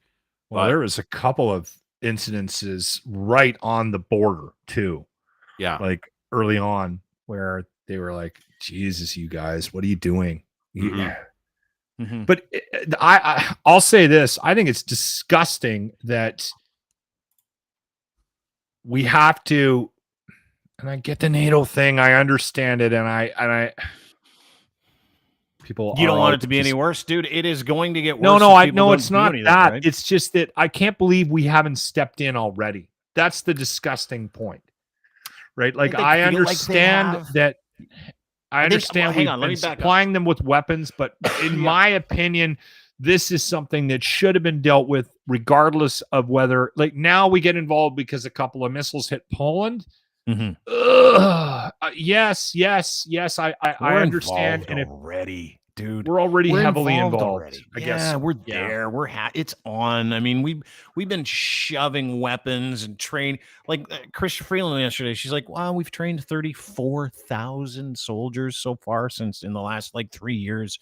We're stepping up. They put 500 million more in training and equipment into Ukraine."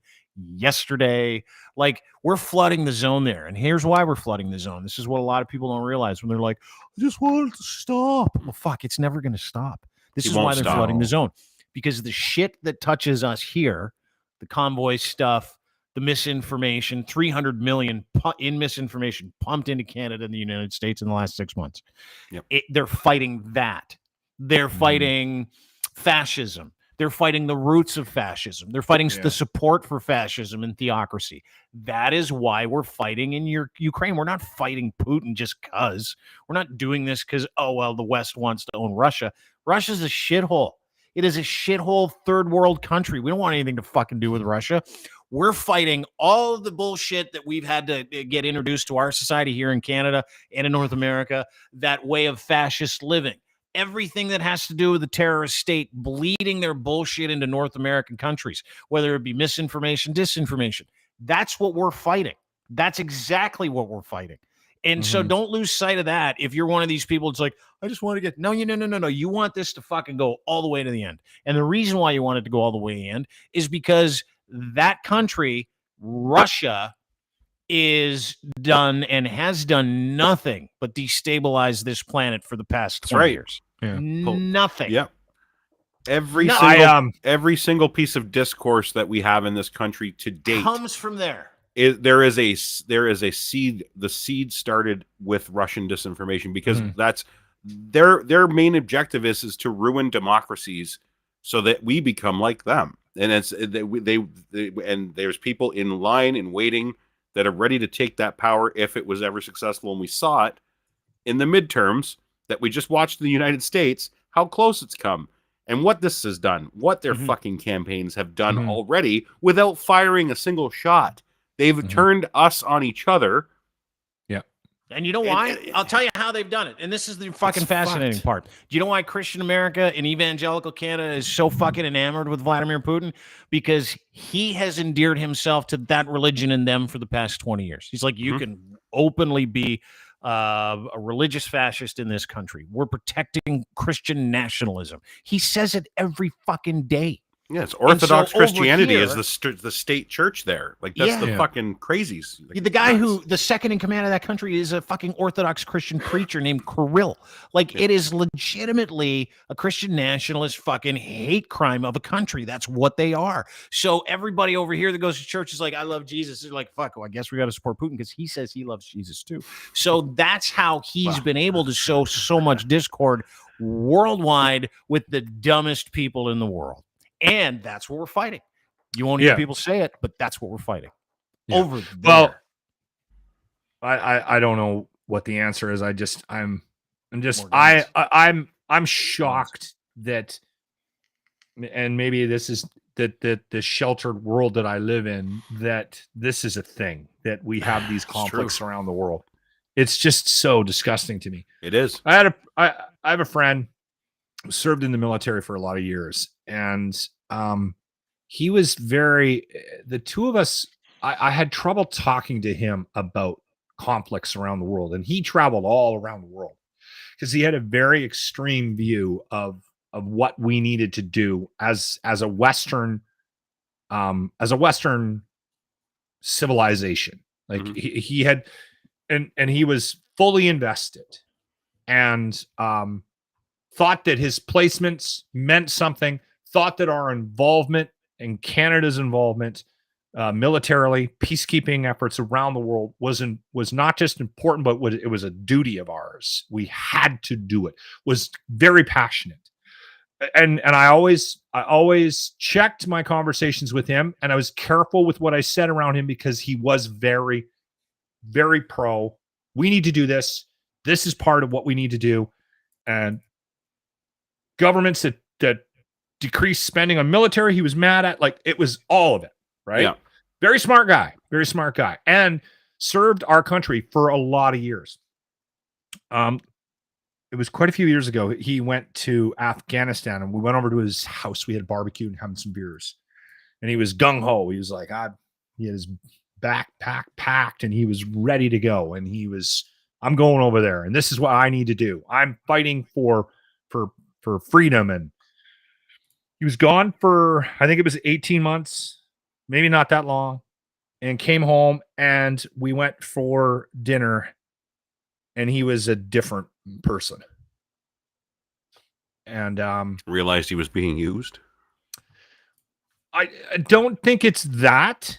He was completely disenfranchised when he got back. Like, completely.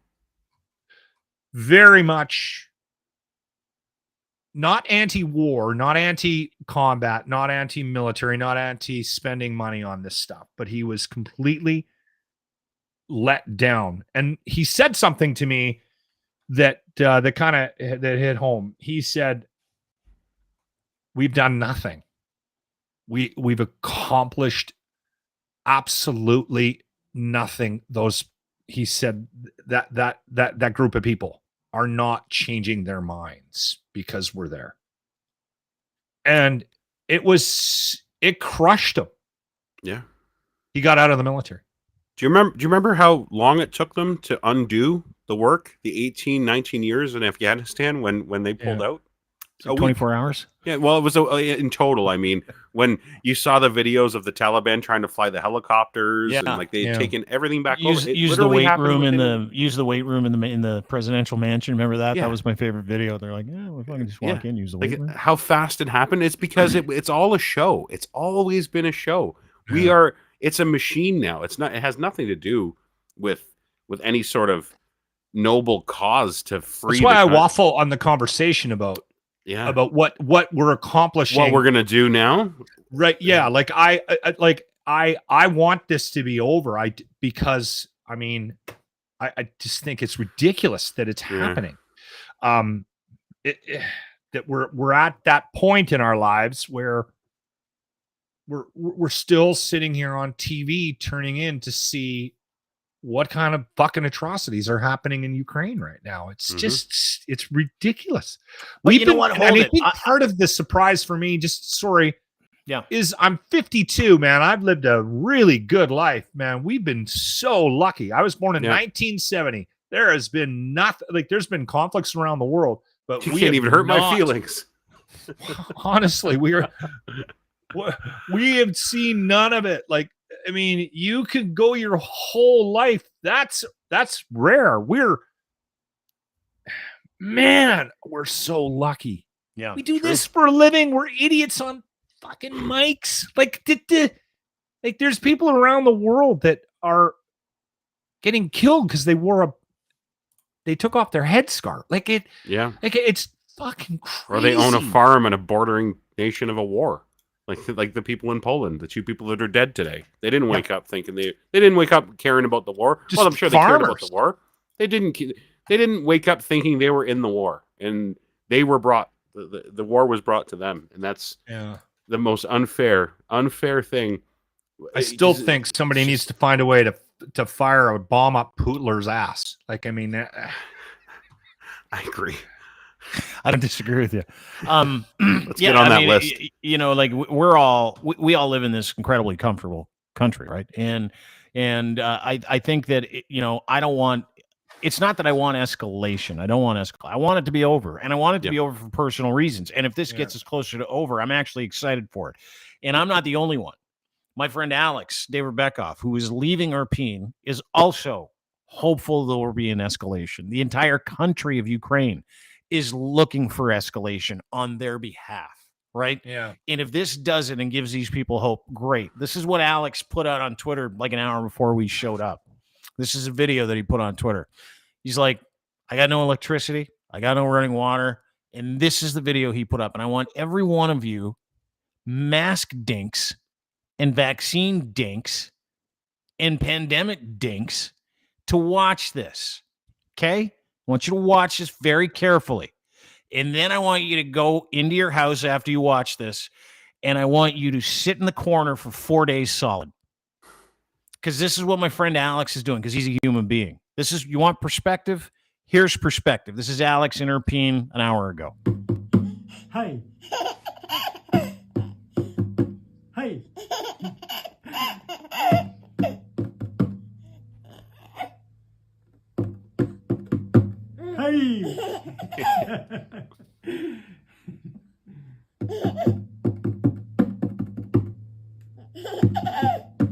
Hello.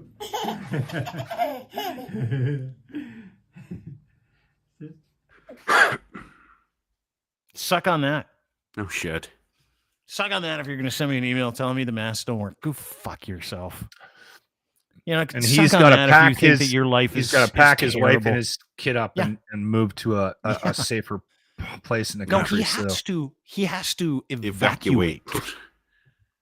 He doesn't have to pack anything. He's got to evacuate. For the second time in under a year, he's had to uproot and just leave his stuff and wonder if it's going to be there when he comes home. And this morning, you know what he woke up to? Over his bed for 2 hours straight. Wondering if it's going to hit him. Boom. Boom. Yeah. The ones that your thoughts, Theo. The ones that didn't, the ones that weren't intercepted that actually landed in Kyiv actually landed in residential buildings today. Yeah. Could have been him. So anyway, Fascinating stuff. And if indeed NATO is going to use Article 5 and indeed they go in, I am all for it. And I'm all for it because of Alex and his family, because that's what Alex wants. That's what the people of Ukraine wants. That's what I want. And as I've said many times, I want what you want. Doesn't matter what that is. Same thing with the masks. If you don't want to wear one, I don't want you to wear one either. I want you to get sick. I want you to experience that. I want what you want. That's a great way to say it, isn't it? Not a nice How's way that? to end? It's very nice. I think that's It really polite. is. It's the only polite that's a Canadian way to do it. It really is. I'm just here to assist you in getting what you want and you asked for. I'm just here for you. That's it. You don't want to get vaccinated? I don't want you to be vaccinated. You don't want to help out? I don't want you to help out, but I want you to suffer through every decision you make. Because you want that. Because you want that. I want that too. I want you to suffer if you want to suffer. I'm just sitting here sucking on the guilt that I have for being angry this morning that the hockey game tomorrow night's at 8:00.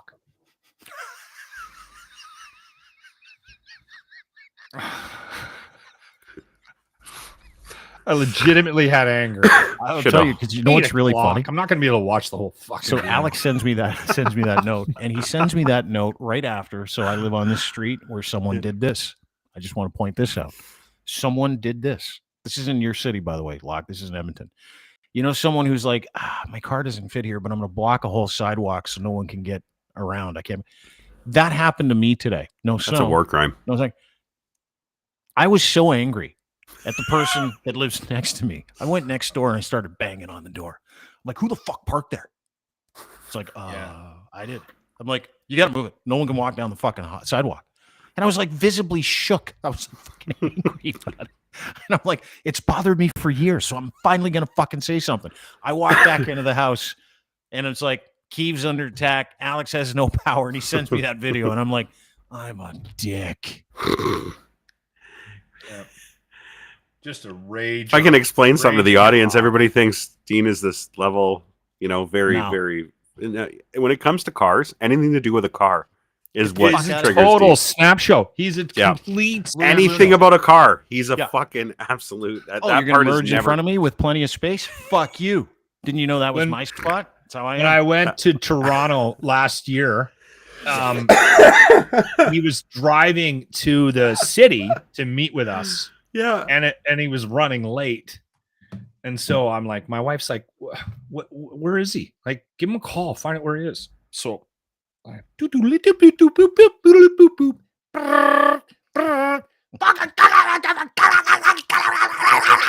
I'm no good. he's just losing his shit. I got him on speakerphone in a lobby of a hotel, and he's losing his shit. And he goes, just Yeah. a minute. No. Losing it. Yeah. Yeah, I don't know you're what not it the is. only one that has seen this. And it was we were talking about it was My something wife about was the like, show. we're going for dinner with him. Yeah. He's driving down the highway and we're having our normal, you know how it is when you're talking, you're just chatting, know, everything's it's, fine, very cool, chill, and then all of a sudden you can hear the window. Fuck you! And then right back to the conversation. So anyway, I'm just going to the kids' ball game, but as soon as I'm done there, I'll and I'm on the floor. I'm on the floor in tears laughing because I'm I know. like the switch from Jekyll to Hyde was instant. You want to make me angry? You really want to make me angry? Put me behind the wheel of the car. Yep. You want to if you want to get to me, like I can deal with major life issues. Massive. Yeah. I can deal with death. I can deal with disappointment. Divorce was a fucking walk in the park. I love it. forgot driving. Put me behind the wheel of a car. I just turn into the biggest, most impatient. Like it's like the roads are there for me. Yep. Like or like I can see a green light, and I see it. It's like 800 feet away, the green light, and there's someone in front of me. This is my you want. This is Here's me. the deal. I'll be 100% on. I do I'm a this. dick. Only when you get a car, and there's like a fucking green light, and and we're in a 50, and if I go 50 or maybe 60, I can hit the green light.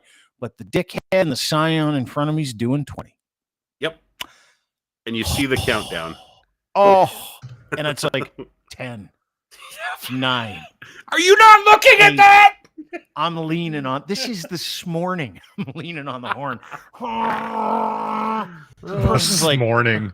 at 7 o'clock to take my son to the GO station. I'm like, he's like, Dad, we got like 20 minutes and it's around the corner. Like, you know, and I'm like, fuck this guy. No, this is And he's like, you okay? I go, can't drive anymore. we're not gonna make the light. We're going to get there 30 seconds after I wanted to get there. What the fuck? That's how I am. That is me. Yeah. I do that as well. That's how If I somebody am. is just not paying attention to their surroundings, that drives me fucking bananas. Absolutely bananas. Speaking of driving, you know, it is the season. I'm on the Yeah. way to office this morning, 5:15 a.m. Ride program. Oh, you in got the a ride city. program? Did Got you a hit ride it? program this morning. Yeah. Yeah, I pulled up. I thought they were searching trunks or something. I'm like, what the fuck are these guys doing here? Were you at this still time? drunk from the night before, or are you okay? Wasted, like just Okay. absolutely Right shittered, on, right? yeah. And so I, no, So I pulled up. I'm like, you have no idea. yeah, I'm just gonna lean over in the passenger side. Yeah, it is. Talk to You know, and it's funny because like No. I used to drink a lot and always take Ubers.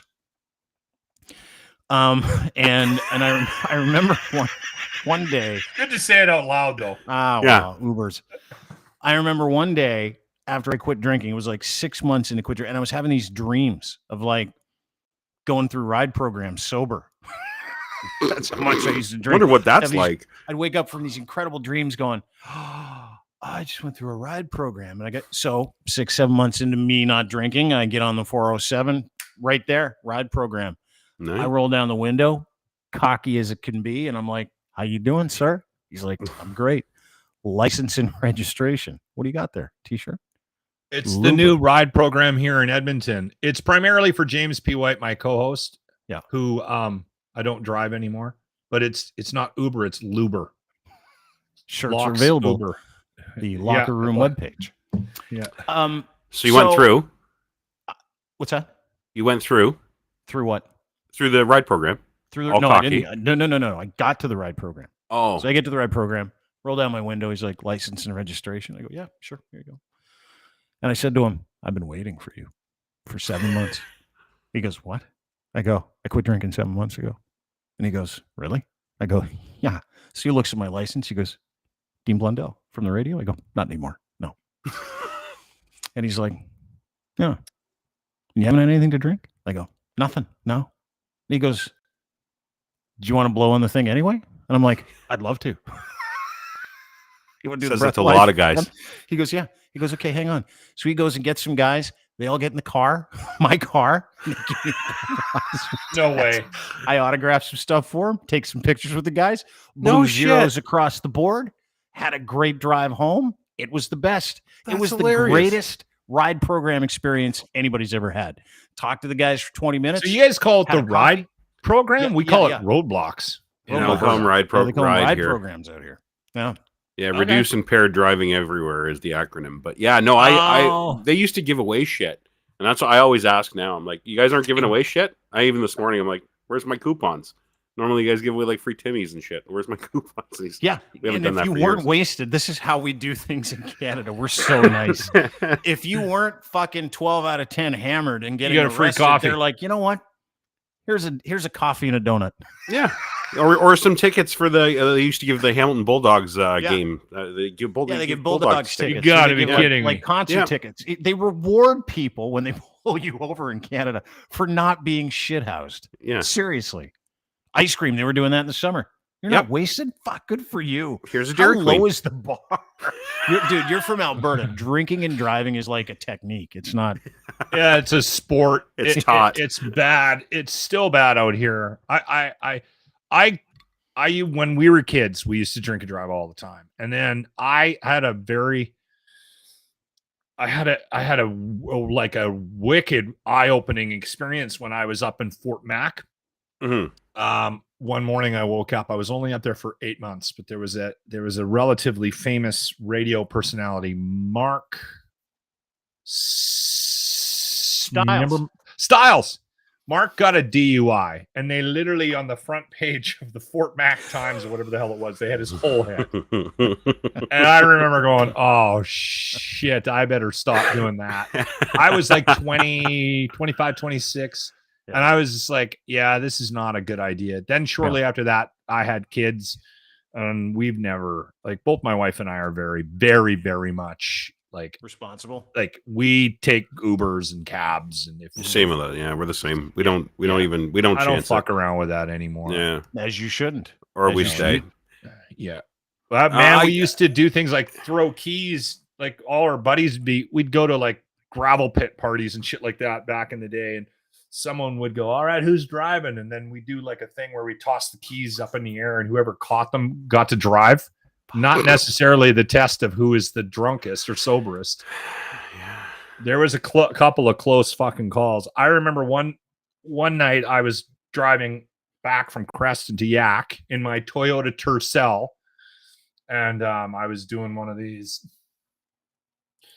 drunk, and Scary. I woke up and I was going right at the fucking bridge, and I hit the side of the bridge, and just about fucking, it felt like I was gonna flip the car. Like, it felt like it was gonna do one of these, and it didn't, but it threw the fucking alignment off my car, and then I hit a deer like literally like a month later, so I never ever did get the thing fucking fixed. Fix the alignment. Yeah. You know what Hugh says in the comment section? He's like, in Saskatchewan, you get to be premier. It's true. Well, I still know You're people full who of drink mo. and drive. And Dude, drinking and driving out west is, you know, and I'll say this, it's terrible. It is unbelievably common. Yeah. And not just unbelievably common, and it's because people live so far away from everything. You live so far away from your friends. There's so many people that live in rural and not urban areas. It's a big spread of thing. So a lot of people is like, you know what, just fucking see if you can get there. And I'll tell you something. If you look at statistics of certain Western provinces and then provinces out here, the disparities there, like you can understand why and how. Well, like, I think if you're it's in a big GTA area, the services are so easy. You can just get an Uber. But if you live out there, it's fucking next to impossible. I'm not saying you shouldn't. Obviously, you should never drink and drive. I'm not saying it's allowed. What I'm it's not. We're not making an excuse. It's just an understanding of where of the demographics. But I did notice this when my kids were growing up and they started drinking, and they were very, very responsible, like unbelievably responsible. So that, like, my oldest is 25. They would never in a million years even think about it. They planned. The kids, they planned around, they'd have DDs and stuff like that. And I was like, we never fucking had a designated driver. Dude, you know what? You These just have to guys wake bring them up a up. great point. If you grew up out west, this is a true story. If you grew up out west, last call, and I remember this, like I remember this 19, 20, 21, 22. Last call, you would go to the bar and you'd go, hey, can you put this in a to-go cup? And they're like, no problem. Yeah. Remember that? Like, how many people? Rural places in Saskatchewan, Michelle Deckerby, she says rural places in Sask give you to-go cups last call. They do. And here's the thing. They'll also, you can buy something out west called off sale. That's true, Hugh. Not a lot of people know about this. Off sale is where you're at a bar drinking and you're like, you know what? I want a case of beer to take home. And they're like, no problem. We got an off sale. I want to keep drinking. Yeah, you want to keep drinking. And they'll send you home with a to-go cup full of booze. And you can take booze. A case of beer for $100. Yeah. And you put it down in the seat beside you. Yeah. And you probably have one on the road home. Like, we had roadies all the time. Exactly. They're called roadies or road pops. That's what we've always known. Travelers. Yeah. We used to. Our kids are smarter than us, eh? Fuck. No kidding. No kidding. We used to measure distance by how many beer. If like that was to the lake, it was a 4-beer drive, right? Like we literally used to the cottage. We used to do that up to Muskoka here. How long does it take to get to the cottage? 4 to 6 beers. Yeah, 4 beer. Depending on the 400. If you don't run into any traffic. Yeah, I was going to say depends on the 400. It might be 8. And we shouldn't be laughing, but that's how a lot of us grew up, right? Like, and it's terrible, and we know it. And we're so thankful that we've raised smarter kids, and these generations are better people than us when it comes to their own personal safety. But I will tell you this: they're more annoying, but better. Yeah, they're fucking super annoying. We're just lucky. We're lucky. And Locke, I've had close calls like the one you said with the bridge. And tell me, every time you think of that, does your asshole not still pucker? when you think about how close that was. Yeah, I have those as well, and it's one of the more scary ones though. Is we used to do this thing, and we were drunk when we were doing this. We were going to a party with roadies in our hands, and we were drunk, and we used to get into the soft shoulder. And my buddy had an old Beetle, and he would get into the soft shoulder and then pull the steering wheel to try to see how far up on the big green signs we could spray gravel. So he'd slow down a bit, just a bit. We'd still be doing 70, 80K on a fucking major road. Beers in our hands. We all laughing and like, ah! And he did one of these and sprayed. And then we did a fucking complete 180 and we went flying backwards across the road into the ditch on the other side of the road. Jesus Christ. Oh man, we spilt our beers. And then we had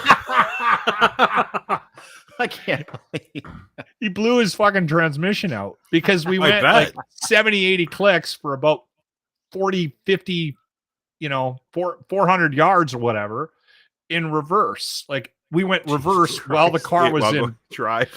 Yeah. And somebody came along and drove us into town, and we had to we were hiding the bottles. And so his old man was like, found out about it afterwards. We got in shit and driving like assholes. But you know what? No one ever said anything about the booze. Like it was always about the car. The car up. You know how much it's going to cost? Yeah. The fact that we were clearly drunk. What happened to the car? We crashed it because we were hammered. Look at the fucking damage. How much this is did you just miss that last part? Because we were hammered. Did you see the fucking front end of my car? Well, we got pulled over by the police, and they would go pop the trunk, and they'd go to the back, and they'd go, all right, what do you want to lose? You want to lose the Kokanee or the Southern Comfort? And we'd have to pick. Well, and the cops would take the booze for their weekends. Yep. They still do it. It's not like it's not something new. Dude, I've been on ride-alongs where we've done that. Seriously. I won't say what town, but I was like in my early 20s. I was always friends with, because I'm a big fan of men and women uniform. Got a family of people that all of served to some extent. Mm-hmm. And I'm like, the guy's like, hey, why don't you come on a ride along with us? I'm like, when? He goes, New Year's Eve. I go, what are we doing? He's like, stealing booze. I'm like, all right. So we went around and literally stole everybody's booze. Then we just went and parked and got hammered. That's with cops. Brilliant. And I remember telling Karima that story, and she's like, fuck, I knew it. Oh, yeah. Yeah. Oh, yeah. She hates cops on a good day. Way to lie. They used to, like, I think in some good, like some towns, they'd pour it out in front of you. Yeah. Not in ours. They literally, we'll pour this out under later. The arm. Depending on the town here, if it was the small towns, they used to, if you were too drunk, they would just escort you home. Be like, we're going to follow you to make sure you get to your driveway. You're parking it for the night, buddy, and don't fucking drive anymore. I never had tell you a story. Can I tell you a story to clap this whole thing up, and then we'll go? Yeah, I have a quick PSA after we're done. Well, do your PSA first, because I'm not letting you get the last word in today. That's go ahead. Okay. That's fine. But the PSA is if you know somebody on social media that posts the location of ride programs, I want you to call them out. And call them a fucking idiot for doing that. Because there's a what about photo radar? Because I do that all the time. Yeah, absolutely. Post those all day long. But for ride programs, if you post ride program locations on social media, you're a piece of shit. Shitty. You're an absolute piece of shit. Hey, heads up if you had a couple drinks. Yeah, fuck you. You know what I mean? Like take the back roads. Yeah, exactly. Close avoid one this eye intersection. And don't go here. Yeah, that drives me fucking nuts. And don't anyway, take the 407. Okay, sorry. so no worries. I will say this. Many years ago, and not like, obviously stupid, very stupid. Many years ago, I had a couple of brandies, like 2, and I really tried to never drink and drive, like at all. Like if I had a couple, like more than 2, I was getting a cab. But like 2 drinks, I'm fine. It was 3 hours, two brandies after dinner, and then I drove home, and I felt fine. So, as you know, brandy smells weird. It's very, very floral, strong, especially hot, very strong liqueur. So I get pulled over at a ride program. My heart is in my fucking throat. Not drunk. Did have drinks that night, 2. Guys like license and registration. I go, here you go. and my fucking pulse is coming out of my neck. Even if you're sober, though, you're quite often you're like scared like that. And he's like, getting pulled over. have you had anything to drink tonight? I go, I had 2 brandies. Terrible answer. You don't say that, no. He's like, really? Looks at my license plate, looks at my thing, leans in the car, looks at me. He goes, you Dean Blundell? I go, yeah. He goes, oh my God. Hey guys, it's happened again. Get over here. Oh, I'm like, oh my God. So we sit down, we talk, have a coffee. Guy's like, do you want an escort home? See that? I go, Yeah. I do. He's like, no problem. Car in the front, car behind me. We went 150. I got home in 4 minutes or something like that. And I'm like, thanks, guys. Wow. Appreciate it. You know what that is? You know what I realized that was? White privilege at its Big time. finest, at its Yeah. best. And it's one of the more embarrassing stories. I've never told that story publicly. But I can tell you this. That's why I have a different opinion today. As fortunate or unfortunate as I may have been, drinking and driving is what dumb Stupid. people do. Yeah, It's it's stupid. It's fucking And stupid. we're all 50. We've all been dumb. We don't do it. And I would Well, it's- highly encourage you know what, you though? not to. It's worth having these conversations, right? Because you definitely we're lucky. I mean, I'm lucky. So I'm lucky to be here. And we're lucky we didn't kill somebody else at the same time, like it's friend of mine who I went to high school with, rolled his car drunk, killed his girlfriend, spent 2 years in jail. Jesus Christ. Lots of stories like that. Like, yeah, lots Yeah. of kids. Every year somebody died from drinking and driving in Crescent. Yeah. We Guys, don't do I that. gotta go. Yeah, me too. I gotta That's pull it the for pin. us. Yeah, it was a good one today. 957 really Cruise good. FM in Edmonton.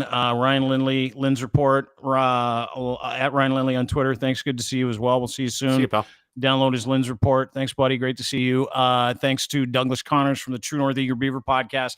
Ride program, city folks, or as you call them, roadblocks or alerts in Manitoba. Don't drink and drive this holiday season at all, or don't drink and drive ever. It's a terrible fucking idea. And if you have done it and you're our vintage, you've learned from it. And it's not one of those things we're proud of, but we're trying to prove that point. We're trying to say, yeah, we get it. But obviously you know better. And I have seen and have had people taken away from me from drinking and driving. So there's nothing to be proud of. So don't do it. Don't do it. Never drink and drive. Please never drink and drive. I don't drink, but I do drive. And that's one of the reasons why I don't drink. And that's the truth. Is that the mistakes that you make at a certain time of your life, and if you can get a chance to look back and see the gratefulness you have to have been taken care of through some terrible fucking decisions you made in the past, you got a responsibility to make those things right. So make sure you do that. Anyway, those are my thoughts. Happy to share them with you.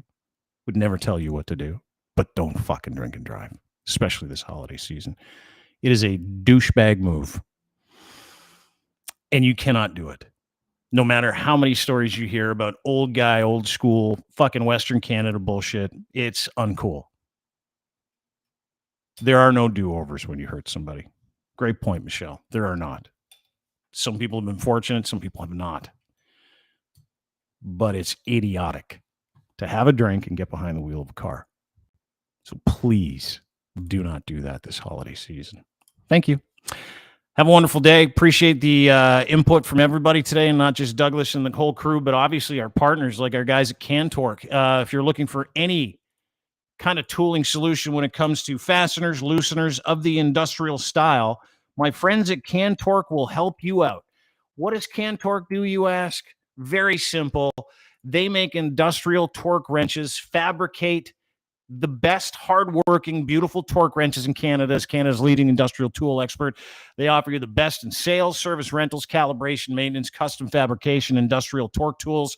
No matter the scale of your bolting project, they have your solution. They sell hydraulic torque wrenches to the steel, railroad, and oil industries. If you want to find a hydraulic torque wrench in Canada, they offer an extensive selection. All you have to do to check out their entire product line, no matter what it is, looseners, fasteners, calibration equipment, pumps, flange maintenance, ultrasonic fastener measurement, They've got sockets, they've got hydraulic wrenches, torque multipliers, whatever it is that you need in your industrial loosening and fastening solutions. Cantork does it all from scratch, and they're all Canadian made, Canadian manufactured products. So you can be proud that you're dealing with a Canadian company, and you can help the old economy out. That's what we're here for. So cantork.com for more information.